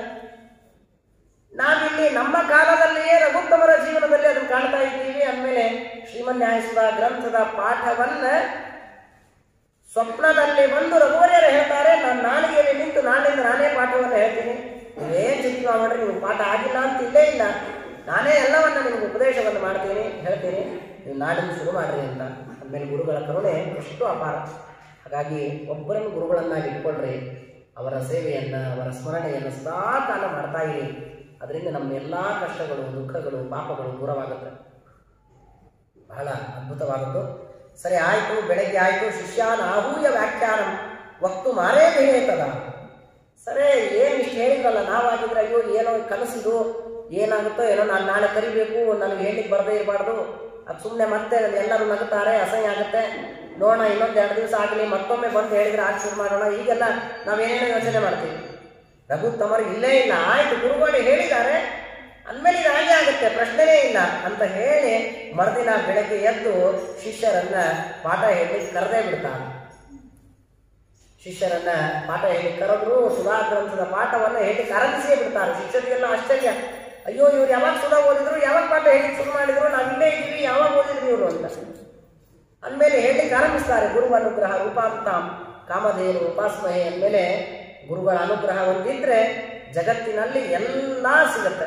ಹೇಗೆ ಕಾಮಧೇನು ನಮಗೇನು ಬೇಕೋ ಎಲ್ಲ ಕೊಡುತ್ತೋ, ಹಾಗೆ ಗುರುಗಳ ಅನುಗ್ರಹ ನಮಗೆ ಜೀವನದಲ್ಲಿ ಎಲ್ಲವನ್ನ ಸಿಗುವಂತೆ ಮಾಡುತ್ತದೆ. ಅನಾಯಾಸವಾಗಿ ಸಿಗ್ತದೆ, ಅದು ಮುಖ್ಯ. ಇವತ್ತು ಹಣ ನಮಗೆಲ್ಲ ಕೊಡ್ತದೆ, ಆದರೆ ಹಣ ಕಷ್ಟಪಟ್ಟು ನಮಗೆ ಎಲ್ಲವನ್ನ ಕೊಡ್ತದೆ. ಒಂದು ಕೊಟ್ಟಾದ ಮೇಲೆ ಅದನ್ನು ಉಳಿಸ್ಕೊಳ್ಳಿಕ್ಕೂ ಕಷ್ಟಪಡಬೇಕು ನಾವು. ಆದರೆ ಗುರುಗಳ ಅನುಗ್ರಹ ನಮಗೆ ಸುಲಭವಾಗಿ ಎಲ್ಲವನ್ನ ಕೊಡುತ್ತೆ, ಮತ್ತು ಆ ಸುಲಭವಾಗಿ ಸಿಕ್ಕಿದ್ದು ನಮ್ಮ ಸಾಧನೆಗೆ ಅನುಕೂಲವಾಗುವಂತೆ ಆಗುತ್ತೆ, ಮಾಡ್ತಾರೆ ಗುರುಗಳು. ಹಾಗಾಗಿ ಏನು ಪಡೆಯೋದಾದರೂ ದೇವರ ಗುರುಗಳ ಅನುಗ್ರಹದಿಂದ ಪಡೆಯೋಣ. ಅವರ ಸ್ಮರಣೆಯನ್ನು ಸೇವೆಯನ್ನು ಮಾಡಿ ಪಡೆಯೋಣ. ಆಗ ಸಿಗುವಾಗಲೂ ಸುಲಭವಾಗಿ ಸಿಗುತ್ತೆ, ಸಿಕ್ಕ ಮೇಲೂ ನಮಗೆ ಅದು ಕೆಟ್ಟದ್ದನ್ನ ಮಾಡದೆ ಹಿತವನ್ನೇ ಉಂಟು ಮಾಡುತ್ತೆ. ಇದು ಗುರುಗಳ ಅನುಗ್ರಹಕ್ಕಿರುವಂತಹ ಸಾಮರ್ಥ್ಯ. ಸರಿ, ಅಂತೂ ಪಾಠ ಹೇಳಿ ಶುರು ಮಾಡ್ತಾರೆ. ಏನು ಎಲ್ಲರೂ ಭಾರಿ ಆಶ್ಚರ್ಯವಾಗುತ್ತೆ. ಸುಧಾ ವ್ಯಾಖ್ಯಾನ ಸಮಯ ಸರ್ವಂ ವ್ಯಕ್ತಿ ಭವಿಷ್ಯತಿ. ಎಲ್ಲ ಶಬ್ದಗಳ ಅರ್ಥ ಈಗಾಯ್ತು, ಹೇಳ್ತಾ ಇದ್ದಾರೆ ಪುಂಖಾನುಪುಂಖವಾಗಿ ಬರ್ತಾ ಇದೆ. ಕೇಳಿದ್ರು ಸುದ್ದಿ ಆಗಿತ್ತು. ಈ ಕಡೆ ವರದರಾಜಾಚಾರ್ಯರು ನೋಡಿದ್ರು, ಇವತ್ತು ಬರಲಿಲ್ಲ ಪಾಠಕ್ಕೆ, ನಾಳೆ ಬರ್ತಾರೆ ಬಿಡು, ಎಲ್ಲಿ ಹೋಗ್ತಾರೆ, ನಾನು ಬಿಟ್ಟು ಇನ್ಯಾರಿಗಾಗಿ ಇವರಿಗೆ ಅಂತ ಅವರಿಗೆ ಅಹಂಕಾರ. ಸರಿ, ಇವತ್ತು ಬರಲಿಲ್ಲ, ಎಲ್ಲಿ ಬಿಡು, ನಾಳೆ ಬರ್ತಾರೆ, ಎಲ್ಲಿ ಹೋಗ್ತಾರೆ, ಎಷ್ಟು ಸಿಕ್ಕಾದ್ರೂ ಎಲ್ಲಿ ಬರಲೇಬೇಕು ನನ್ನ ಹತ್ರ ಅಂತ ಹೊರತು, ಅಯ್ಯೋ ಸ್ವಾಮಿ ನಮ್ಮಿಂದ ತಪ್ಪಾಯಿತು ಕ್ಷಮಾ ಮಾಡ್ರಿ ಅಂತ ವರದರಾಜಾಚಾರ್ಯರು ಬಂದು ಕೇಳಿಲ್ಲ. ನೋಡಿ ಅಹಂಕಾರ ಎಷ್ಟು ನಮ್ಮಿಂದ ಪಾಪವನ್ನು ಮಾಡಿಸುತ್ತೆ. ನಾವು ಹಾಗೆ ಇದ್ದೀವಿ. ಮಠದಾಗ ಯಾರೋ ಒಬ್ರು ಏನೋ ಅಂದ್ರು, ಎಲ್ಲ ಕಡೆಗೆ ಎಲ್ಲ ರೀತಿಯ ಜನರು ಇದ್ದೇ ಇರ್ತಾರೆ. ಯಾರೋ ಒಬ್ರು ಏನೋ ಹೊರಗೆ ಮಾತಾಡೋರು ಇದ್ರು, ಅವ್ರೇನೋ ಹೊರಗೆ ಮಾತಾಡಿದ್ರು, ನಾನು ನಾಳೆ ಮಠಕ್ಕೆ ಹೋಗಲ್ಲ. ಅವ್ರಂದ್ರು ನಾನೇ ಮಠಕ್ಕೆ ಅಂತೀನಿ ನಾನು. ಅವರಂದ್ರು ಅವರಲ್ಲಿ ಬಿಡು, ಮಠದ ಮನೆ ಅಂದಮೇಲೆ ಎಲ್ಲ ರೀತಿಯಾದ ಜನರು ಇದ್ದೇ ಇರ್ತಾರಲ್ವಾ, ಎಲ್ಲರೂ ಒಂದೇ ರೀತಿಯಲ್ಲಿ ಇರ್ಲಿಕ್ಕೆ ಸಾಧ್ಯ. ಅಂದಮೇಲೆ ಯಾರು ಏನಂದ್ರೂ ತಲೆ ಹಾಕೊಳ್ಳೋದೇ ನಮ್ಮ ಸಾಧನೆ, ನಾವು ಮುಂದಾಗಬೇಕು ಅಲ್ವಾ. ಅಂದಮೇಲೆ ವರದರಾಜಾಚಾರ್ಯರು ನೋಡಿದ್ರು. ಯಾವಾಗ 3-4 ದಿನ ಆಯಿತು ಬರಲಿಲ್ಲ. ಸುದ್ದಿ ಹರಿದ ಅಷ್ಟರೊಳಗೆ ರಘುತ್ತಮರು 10-11 ವರ್ಷದ ಬಾಲಕರು ಭಾರಿ ಸುಧಾ ಗ್ರಂಥದ ಪಾಠವನ್ನ ಚೆನ್ನಾಗಿ ಹೇಳ್ತಾರೆ. ಇಷ್ಟು ಚೆನ್ನಾಗಿ ಯಾರೂ ಹೇಳೋದಿಲ್ಲ ಅಂತೆಲ್ಲ ಕಡೆಗೆ ಸುದ್ದಿ ಆಗ್ಬಿಟ್ಟು ಶುದ್ವಾ ಭಯಾಕುಲಂ ಪಶ್ಚಾತ್. ಸುದ್ದಿ ಗೊತ್ತಾಯಿತು ವರದರಾಜಾಚಾರ್ಯರಿಗೆ. ಅಯ್ಯೋ ಏನಿದು ಇಷ್ಟ ಆಯ್ತಂತೆ, ನೋಡೋಣ ನಡಿ ಒಂದು ದಿವಸ ಕೇಳೋಣ ಅಂತ ಹೇಳಿ ಅವರು ಮತ್ತೆ ಪಾಠಕ್ಕೆ ಬಂದು ಕೂತ್ಕೊಳ್ತಾರೆ. ವರದರಾಜಾಚಾರ್ಯರು ಅಂತ ಗೊತ್ತಾಗದ ರೀತಿಯಲ್ಲಿ ಶಾಲು ಹಚ್ಕೊಂಡು ಮಾಸ್ಕ್ ಹಾಕ್ಕೊಂಡು ಎಲ್ಲ ಮುಚ್ಕೊಂಡು ಬಂದು ಕೂತು ವರದರಾಜಾಚಾರ್ಯರು ಪಾಠ ಹೇಳಲಿಕ್ಕೆ ಕೇಳಲಿಕ್ಕೆ ಕೂತ್ಕೋತಾರೆ. ರಘುತ್ತಮರು ದಿನ ಹೇಳುವಂತೆ ಪಾಠ ಹೇಳಲಿಕ್ಕೆ ಶುರು ಮಾಡ್ತಾರೆ. ಬಾಲ್ಯೆ ಅಧ್ಯಾಪಕ ತೋವ ಮಾನ ಸುಮಹ ಶಲ್ಯಾನ ವಿದ್ಧಾಂತರ. ಆ ವರದರಾಜಾಚಾರ್ಯರು ಮಾಡಿದ ಅವಮಾನ ಶಲ್ಯದಂತೆ ಚುಸ್ತಾ ಇದೆ, ಪಾಠ ಹೇಳ್ತಾ ಇದ್ದಾರೆ. ಆಗ ಕೇಳಿದ್ರು ಬಹಳ ಸಂತೋಷ ಆಯಿತು. ಅವರಿಗೂ ಯಾವ ವಾಕ್ಯದ ಅರ್ಥ ಆಗಿರಲಿಲ್ಲ. ಅಂತಹ ವಾಕ್ಯಗಳನ್ನು ಸುಲಭವಾಗಿ ಇವರು ಪಾಠವನ್ನು ಹೇಳ್ತಿರ್ತಾರೆ, ಅವರಿಗೂ ಅರ್ಥವಾಗುವಂತೆ ಪಾಠವನ್ನು ಹೇಳ್ತಾರೆ. ಬಹಳ ಸಂತೋಷ ಆಯ್ತಂತೆ. ಸಾತ್ವಿಕರು ಪಾಪ, ಆದ್ರೆ ಏನೋ ಅಹಂಕಾರ ಇತ್ತು. ಬಹಳ ಸಂತೋಷ ಆಯಿತು. ಗುಣಿ ನಮ್ಮ ವ್ಯಕ್ತಿ ಅಂದಮೇಲೆ ಜ್ಞಾನಿಗಳಿಗೆ ಜ್ಞಾನಿಗಳ ಕಷ್ಟ ಗೊತ್ತಿದೆ. ಇಷ್ಟೆಲ್ಲ ಪಾಠ ಹೇಳಬೇಕು ಅಂದ್ರೆ ಎಷ್ಟು ಕಷ್ಟಪಟ್ಟಾರೆ ಅನ್ನೋದು ಜ್ಞಾನಿಗಳಿಗೆ ಗೊತ್ತಿರುತ್ತೆ. ಹಾಗಾಗಿ ಬಹಳ ಸಂತೋಷದಿಂದ ಹೋಗಿ ಕ್ಷಮಾಪಣೆ ಬೇಡ್ತಾರೆ. ವಾದಂ ಪದಾನತ ಧರಾಮರ ಸೇವ್ಯ ಪಾದ. ಹೋಗಿ ಕಾಲಿಗೆ ಬಿದ್ದು ಕ್ಷಮಾಪಣೆ ಬೇಡ್ತಾರೆ. ಸ್ವಾಮಿ ತಪ್ಪಾಯ್ತು, ಕ್ಷಮಾ ಮಾಡ್ರಿ, ಇನ್ನೊಮ್ಮೆ ಇಂಥ ಅಹಂಕಾರವನ್ನ ನಮಗೆ ಕೊಡಬೇಡ್ರಿ, ಕ್ಷಮಾ ಮಾಡ್ರಿ ಅಂತ ಕೇಳಿದಾಗ ಆಯ್ತು ಅಂತ ರಘುತ್ತಮರು ಕ್ಷಮಿಸ್ತಾರೆ. ಆಯ್ತಿಲ್ಲ, ಏನು ಚಿಂತೆ ಇಲ್ಲ ಅಂತ ಕ್ಷಮಿಸಿ ಅವರನ್ನ ಮತ್ತೆ ಶಿಷ್ಯರನ್ನಾಗಿ ಸ್ವೀಕಾರ ಮಾಡ್ತಾರೆ. ವರದರಾಜಾಚಾರ್ಯರು ತಾವು ಕೂಡ ಶಿಷ್ಯರಾಗಿ ರಘುತ್ತಮರಿಂದ ಮುಂದಿನ ಪಾಠಗಳನ್ನು ಹೇಳಿಸ್ಕೊಳ್ತಾರೆ ಎನ್ನುವಂತಹ ಭಾಗವನ್ನು ನಾವು ಅವರ ಚರಿತ್ರೆಯಲ್ಲಿ ಕೇಳಿ ತಿಳಿತೀವಿ. ಅಂದಮೇಲೆ ನಾವು ಸಜ್ಜನರಿಂದ ಆದಷ್ಟು ಹತ್ತಿರವಾಗಬೇಕೇ ಹೊರತು ದೂರವಾಗುವ ಕಾರ್ಯವನ್ನು ಮಾಡಬಾರದು. ಏನೋ ಅಹಂಕಾರಾದಿಗಳು ಪಾಪದಿಂದ ಪ್ರಾರಬ್ಧ ಕರ್ಮದಿಂದ ಬರುತ್ತೆ ಎಲ್ಲರಿಗೂ. ಆದರೂ ಅದನ್ನು ಅವರು ಸಜ್ಜನರಾಗಿದ್ದರೆ ಆ ಸಜ್ಜನ ತನವನ್ನು ಮಾತ್ರ ನಾವು ಸ್ವೀಕಾರ ಮಾಡಬೇಕೆ ಹೊರತು ಅಹಂಕಾರಾದಿಗಳನ್ನು ದೂರ ಇಡಬೇಕು ಎನ್ನುವುದೆಲ್ಲ ಈ ಕಥಾಭಾಗದಿಂದ ನಮಗೆ ತಿಳಿದು ಬರುತ್ತೆ. ಹೀಗೆ ಅಂತೂ ರಘುತ್ತಮರು ತಾವು ಅವತ್ತಿನಿಂದ ಪಾಠವನ್ನು ಹೇಳಿ ಶುರು ಮಾಡಿದರು. ಶಿಷ್ಯಸ್ತೇಹಂ ಶಾಧಿಮಾಂ ತ್ವಾಂ ಪ್ರಪನ್ನಂ. ವರದರಾಜಾಚಾರ್ಯರು ಬಂದು ಶಿಷ್ಯರಾಗ್ತಾರೆ. ಅವರಿಗೂ ಕೂಡಿಸಿಕೊಂಡೇ ಪಾಠವನ್ನು ಹೇಳಲಿಕ್ಕೆ ಶುರು ಮಾಡ್ತಾರೆ. ಇದು ರಘುತ್ತಮರ ಮತ್ತೊಂದು ಅದ್ಭುತವಾದ ಮಹಿಮೆ. ಇಷ್ಟಾದ ಮೇಲಿನ ರಘುವರಿಯರು ತಾವು ಅಲ್ಲಿವರೆಗೆ ಎಲ್ಲ ಮಠದಲ್ಲಿ ಒಂದೇ ಇತ್ತು, ಎಲ್ಲೂ ಹೀಗೆ ಮಠಗಳಿರಲಿಲ್ಲ. ಬೇರೆ ಬೇರೆ ಮಠಗಳನ್ನು ಕಟ್ಟುವಂತಹ ಪದ್ಧತಿ ಇರಲಿಲ್ಲ ಇನ್ನೂ. ಆಗೆಲ್ಲ ಈಗೆಲ್ಲ ಹೀಗೆ ಮಠಾದಿಗಳಿದೆ, ಹಾಗೆಲ್ಲ ಇರಲಿಲ್ಲ ಇನ್ನು ರಘುತ್ತಮರ ಕಾಲದಲ್ಲಿ. ಆಗ ರಘುವರಿಯರು ಹೋಗುವಾಗ ತಾವು ರಘುತ್ತಮರಿಗೆ ಹೇಳಿ ಹೋಗ್ತಾರೆ, ನೋಡ್ರಿಪ್ಪ ರಘುತ್ತಮರೇ, ಈಗ ಕಲಿಯುಗ ಆರಂಭವಾಗಿದೆ. ಈಗ ಎಲ್ಲರೂ ತಾವು ಮೊದಲಿನಂತೆ ಸಾಧನೆಯನ್ನು ಮಾಡಲಿಕ್ಕೆ ಆಗೋದಿಲ್ಲ. ಹಾಗಾಗಿ ನೀವೇನು ಮಾಡಬೇಕು ಅಂದ್ರೆ ಅಲ್ಲಲ್ಲಿ ಮಠಗಳನ್ನು ಕಟ್ರಿ ಅಂತ ರಘುವರಿಯರು ಉಪದೇಶವನ್ನು ಮಾಡ್ತಾರೆ. ರಘುವರಿಯರು ಉಪದೇಶವನ್ನು ಮಾಡ್ತಾರೆ. ಆ ರಘುವರಿಯರ ಉಪದೇಶದಂತೆ ರಘುತ್ತಮರು ಎಲ್ಲ ಕಡೆಗೆ ಅವತ್ತಿನಿಂದ ಮಠಗಳನ್ನು ಕಟ್ಟುವ ಸಂಪ್ರದಾಯ. ಅಹೋ ಬಲಿಯಾನ್ ಪಾಪಿಯಾನ್ ಕಲಿಕಾಲ ಸಮಾಗತಃ. ರಘುವರಿಯರು ಉಪದೇಶ ಮಾಡ್ತಾರೆ ಹೋಗುವಾಗ, ನೋಡ್ರಿಪ್ಪ ರಘುತ್ತಮರೇ, ಕಲಿಕಾಲ ಬಂದಿದೆ. ಎಲ್ಲರೂ ಎಂಥವರು ಅಂದರೆ ದುರಾಚಾರ ರಥಾಸ್ ಸರ್ವೇ ಮಧಾಂಧ ಧನಗರ್ವಿತ. ಎಲ್ಲರೂ ದುರಾಚಾರದಲ್ಲೇ ಆಸಕ್ತರಾಗಿರ್ತಾರೆ. ಯಾವುದು ಮಾಡಬಾರ್ದೋ ಅದನ್ನು ಮಾಡಲಿಕ್ಕೆ ಎಲ್ಲರೂ ಯಾವಾಗಲೂ ತಯಾರಿರ್ತಾರೆ. ಮದಾಂಧಾಹ, ಅಹಂಕಾರ ಇರುತ್ತೆ. ಪ್ರಾಯ ಸಂಸ್ಥಾನಯುಕ್ತಾನ ಮಾನಹಾನಿ. ಪದೇ ಪದೇ ಒಂದು ದೊಡ್ಡ ಸಂಸ್ಥಾನ ಇದೆ ಎಂದರೆ ಅದಕ್ಕೆಲ್ಲರೂ ಮರ್ಯಾದೆಯನ್ನು ಕೊಡದೆ ಅವಮಾನ ಮಾಡುವುದಕ್ಕೆ ಕಾಯ್ತಾ ಇರ್ತಾರೆ. ಅಂತಹ ಕಲಿಕಾಲ ಇದು. ಹಾಗಾಗಿ ನೀವೇನು ಮಾಡ್ರಿ ಅಂದರೆ ಗ್ರಾಮೇ ಗ್ರಾಮೇ ಮಠಂ ಕೃತ್ವ ಸ್ಥಾಪಯಿತ್ವ ಅಧಿಕಾರಿಣ. ಗ್ರಾಮದಲ್ಲಿ ಮಠಗಳನ್ನು ತಯಾರು ಮಾಡ್ರಿ. ಅಲ್ಲೆಲ್ಲ ತಿಳಿದಿರುವಂತಹ ಜ್ಞಾನಿಗಳಾದ ಆಚಾರ್ಯರನ್ನ, ಮಠಾಧಿಕಾರಿಗಳನ್ನ ಅಲ್ಲಿ ನೇಮನ ಮಾಡ್ರಿ. ಮಾಡಿ ಆ ಊರಿನಲ್ಲಿ ಆ ಸ್ಥಳದಲ್ಲೆಲ್ಲ ಧರ್ಮ ನಡೀತಾ ಇದೆಯೋ ಇಲ್ಲೋ ಅವ್ರು ನೋಡ್ಬೇಕು. ನೀವೇ ಎಲ್ಲ ಕಡೆಗೆ ಹೋಗಿ ನೋಡ್ಲಿಕ್ಕೆ ಆಗೋದಿಲ್ಲ. ನೋಡದೇ ಇದ್ರು ಇಷ್ಟು ದಿನ ನಡೀತಿತ್ತು ಧರ್ಮ, ಇನ್ನು ಮುಂದೆ ನಡೆಯೋದಿಲ್ಲ. ಹಾಗಾಗಿ ನೀವೇ ಎಲ್ಲ ಕಡೆಗೆ ಆ ಮಠಾಧಿಕಾರಿಗಳನ್ನು ನೇಮನ ಮಾಡ್ರಿ, ಮಠಗಳನ್ನು ಕಟ್ಟ್ರಿ. ಅವರು ಆ ಸುತ್ತಮುತ್ತ ಧರ್ಮ ನಡೀತಾ ಇದೆಯೋ ಇಲ್ವೋ ನೋಡಬೇಕು. ಅಂತಹ ಜ್ಞಾನಿಗಳನ್ನ ಮಠಾಧಿಕಾರಿಗಳನ್ನಾಗಿ ನೇಮನ ಮಾಡಿ ಧರ್ಮವನ್ನು ಮುನ್ನಡೆಸ್ರಿ. ವಾದ್ಯ ವಾಹನ ಪೂರ್ವೈಶ್ಚ ಸಕೃತ್ವಾಡಂಬರಂ ಪುನಃ ಸಂಸ್ಥಾನಂ ಚಾಲಯಿತು. ಈಗಿನ ಹಾಗೆ ಸುಮ್ಮನೆ ನಾವು ಹಾಗೆ ಇದ್ರೆ ಯಾರೂ ಜನ ಗೌರವ ಕೊಡಲ್ಲ, ಸಜ್ಜನರು ಒಳ್ಳೆ ದಾರಿಗೆ ಬರೋದಿಲ್ಲ. ಹಾಗಾಗಿ ಎಲ್ಲಿ ಹೋದರೂ ವಾದ್ಯ ವಾಹನ ಪೂರ್ವೈಶ್ಚ. ನೀವು ಎಲ್ಲೇ ಬರ್ತೀರಿ ಅಂತಾದರೆ ಅಲ್ಲಿ ವಾದ್ಯಗಳ ಮೊಡಗಬೇಕು. ಹಂಗಾದ್ರೆ ಜನ ಇಷ್ಟು ಜನ ವಾದ್ಯಗಳನ್ನು ಬಾರಿಸ್ತಾರೆ, ಇಷ್ಟು ಜನ ಇವರು ಸುತ್ತಮುತ್ತ ಇದ್ದಾರೆ ಅಂದ್ರೆ ಇವ್ರು ಯಾರೋ ಭಾರಿ ಇರಬೇಕು ಅಂತ ದೂರ ಇರುವ ಸಜ್ಜನರು ಹತ್ರ ಬರ್ತಾರೆ, ಅವರು ಜ್ಞಾನವನ್ನು ಪಡೆಯೋದಕ್ಕೆ ಸಾಧ್ಯ ಇದೆ.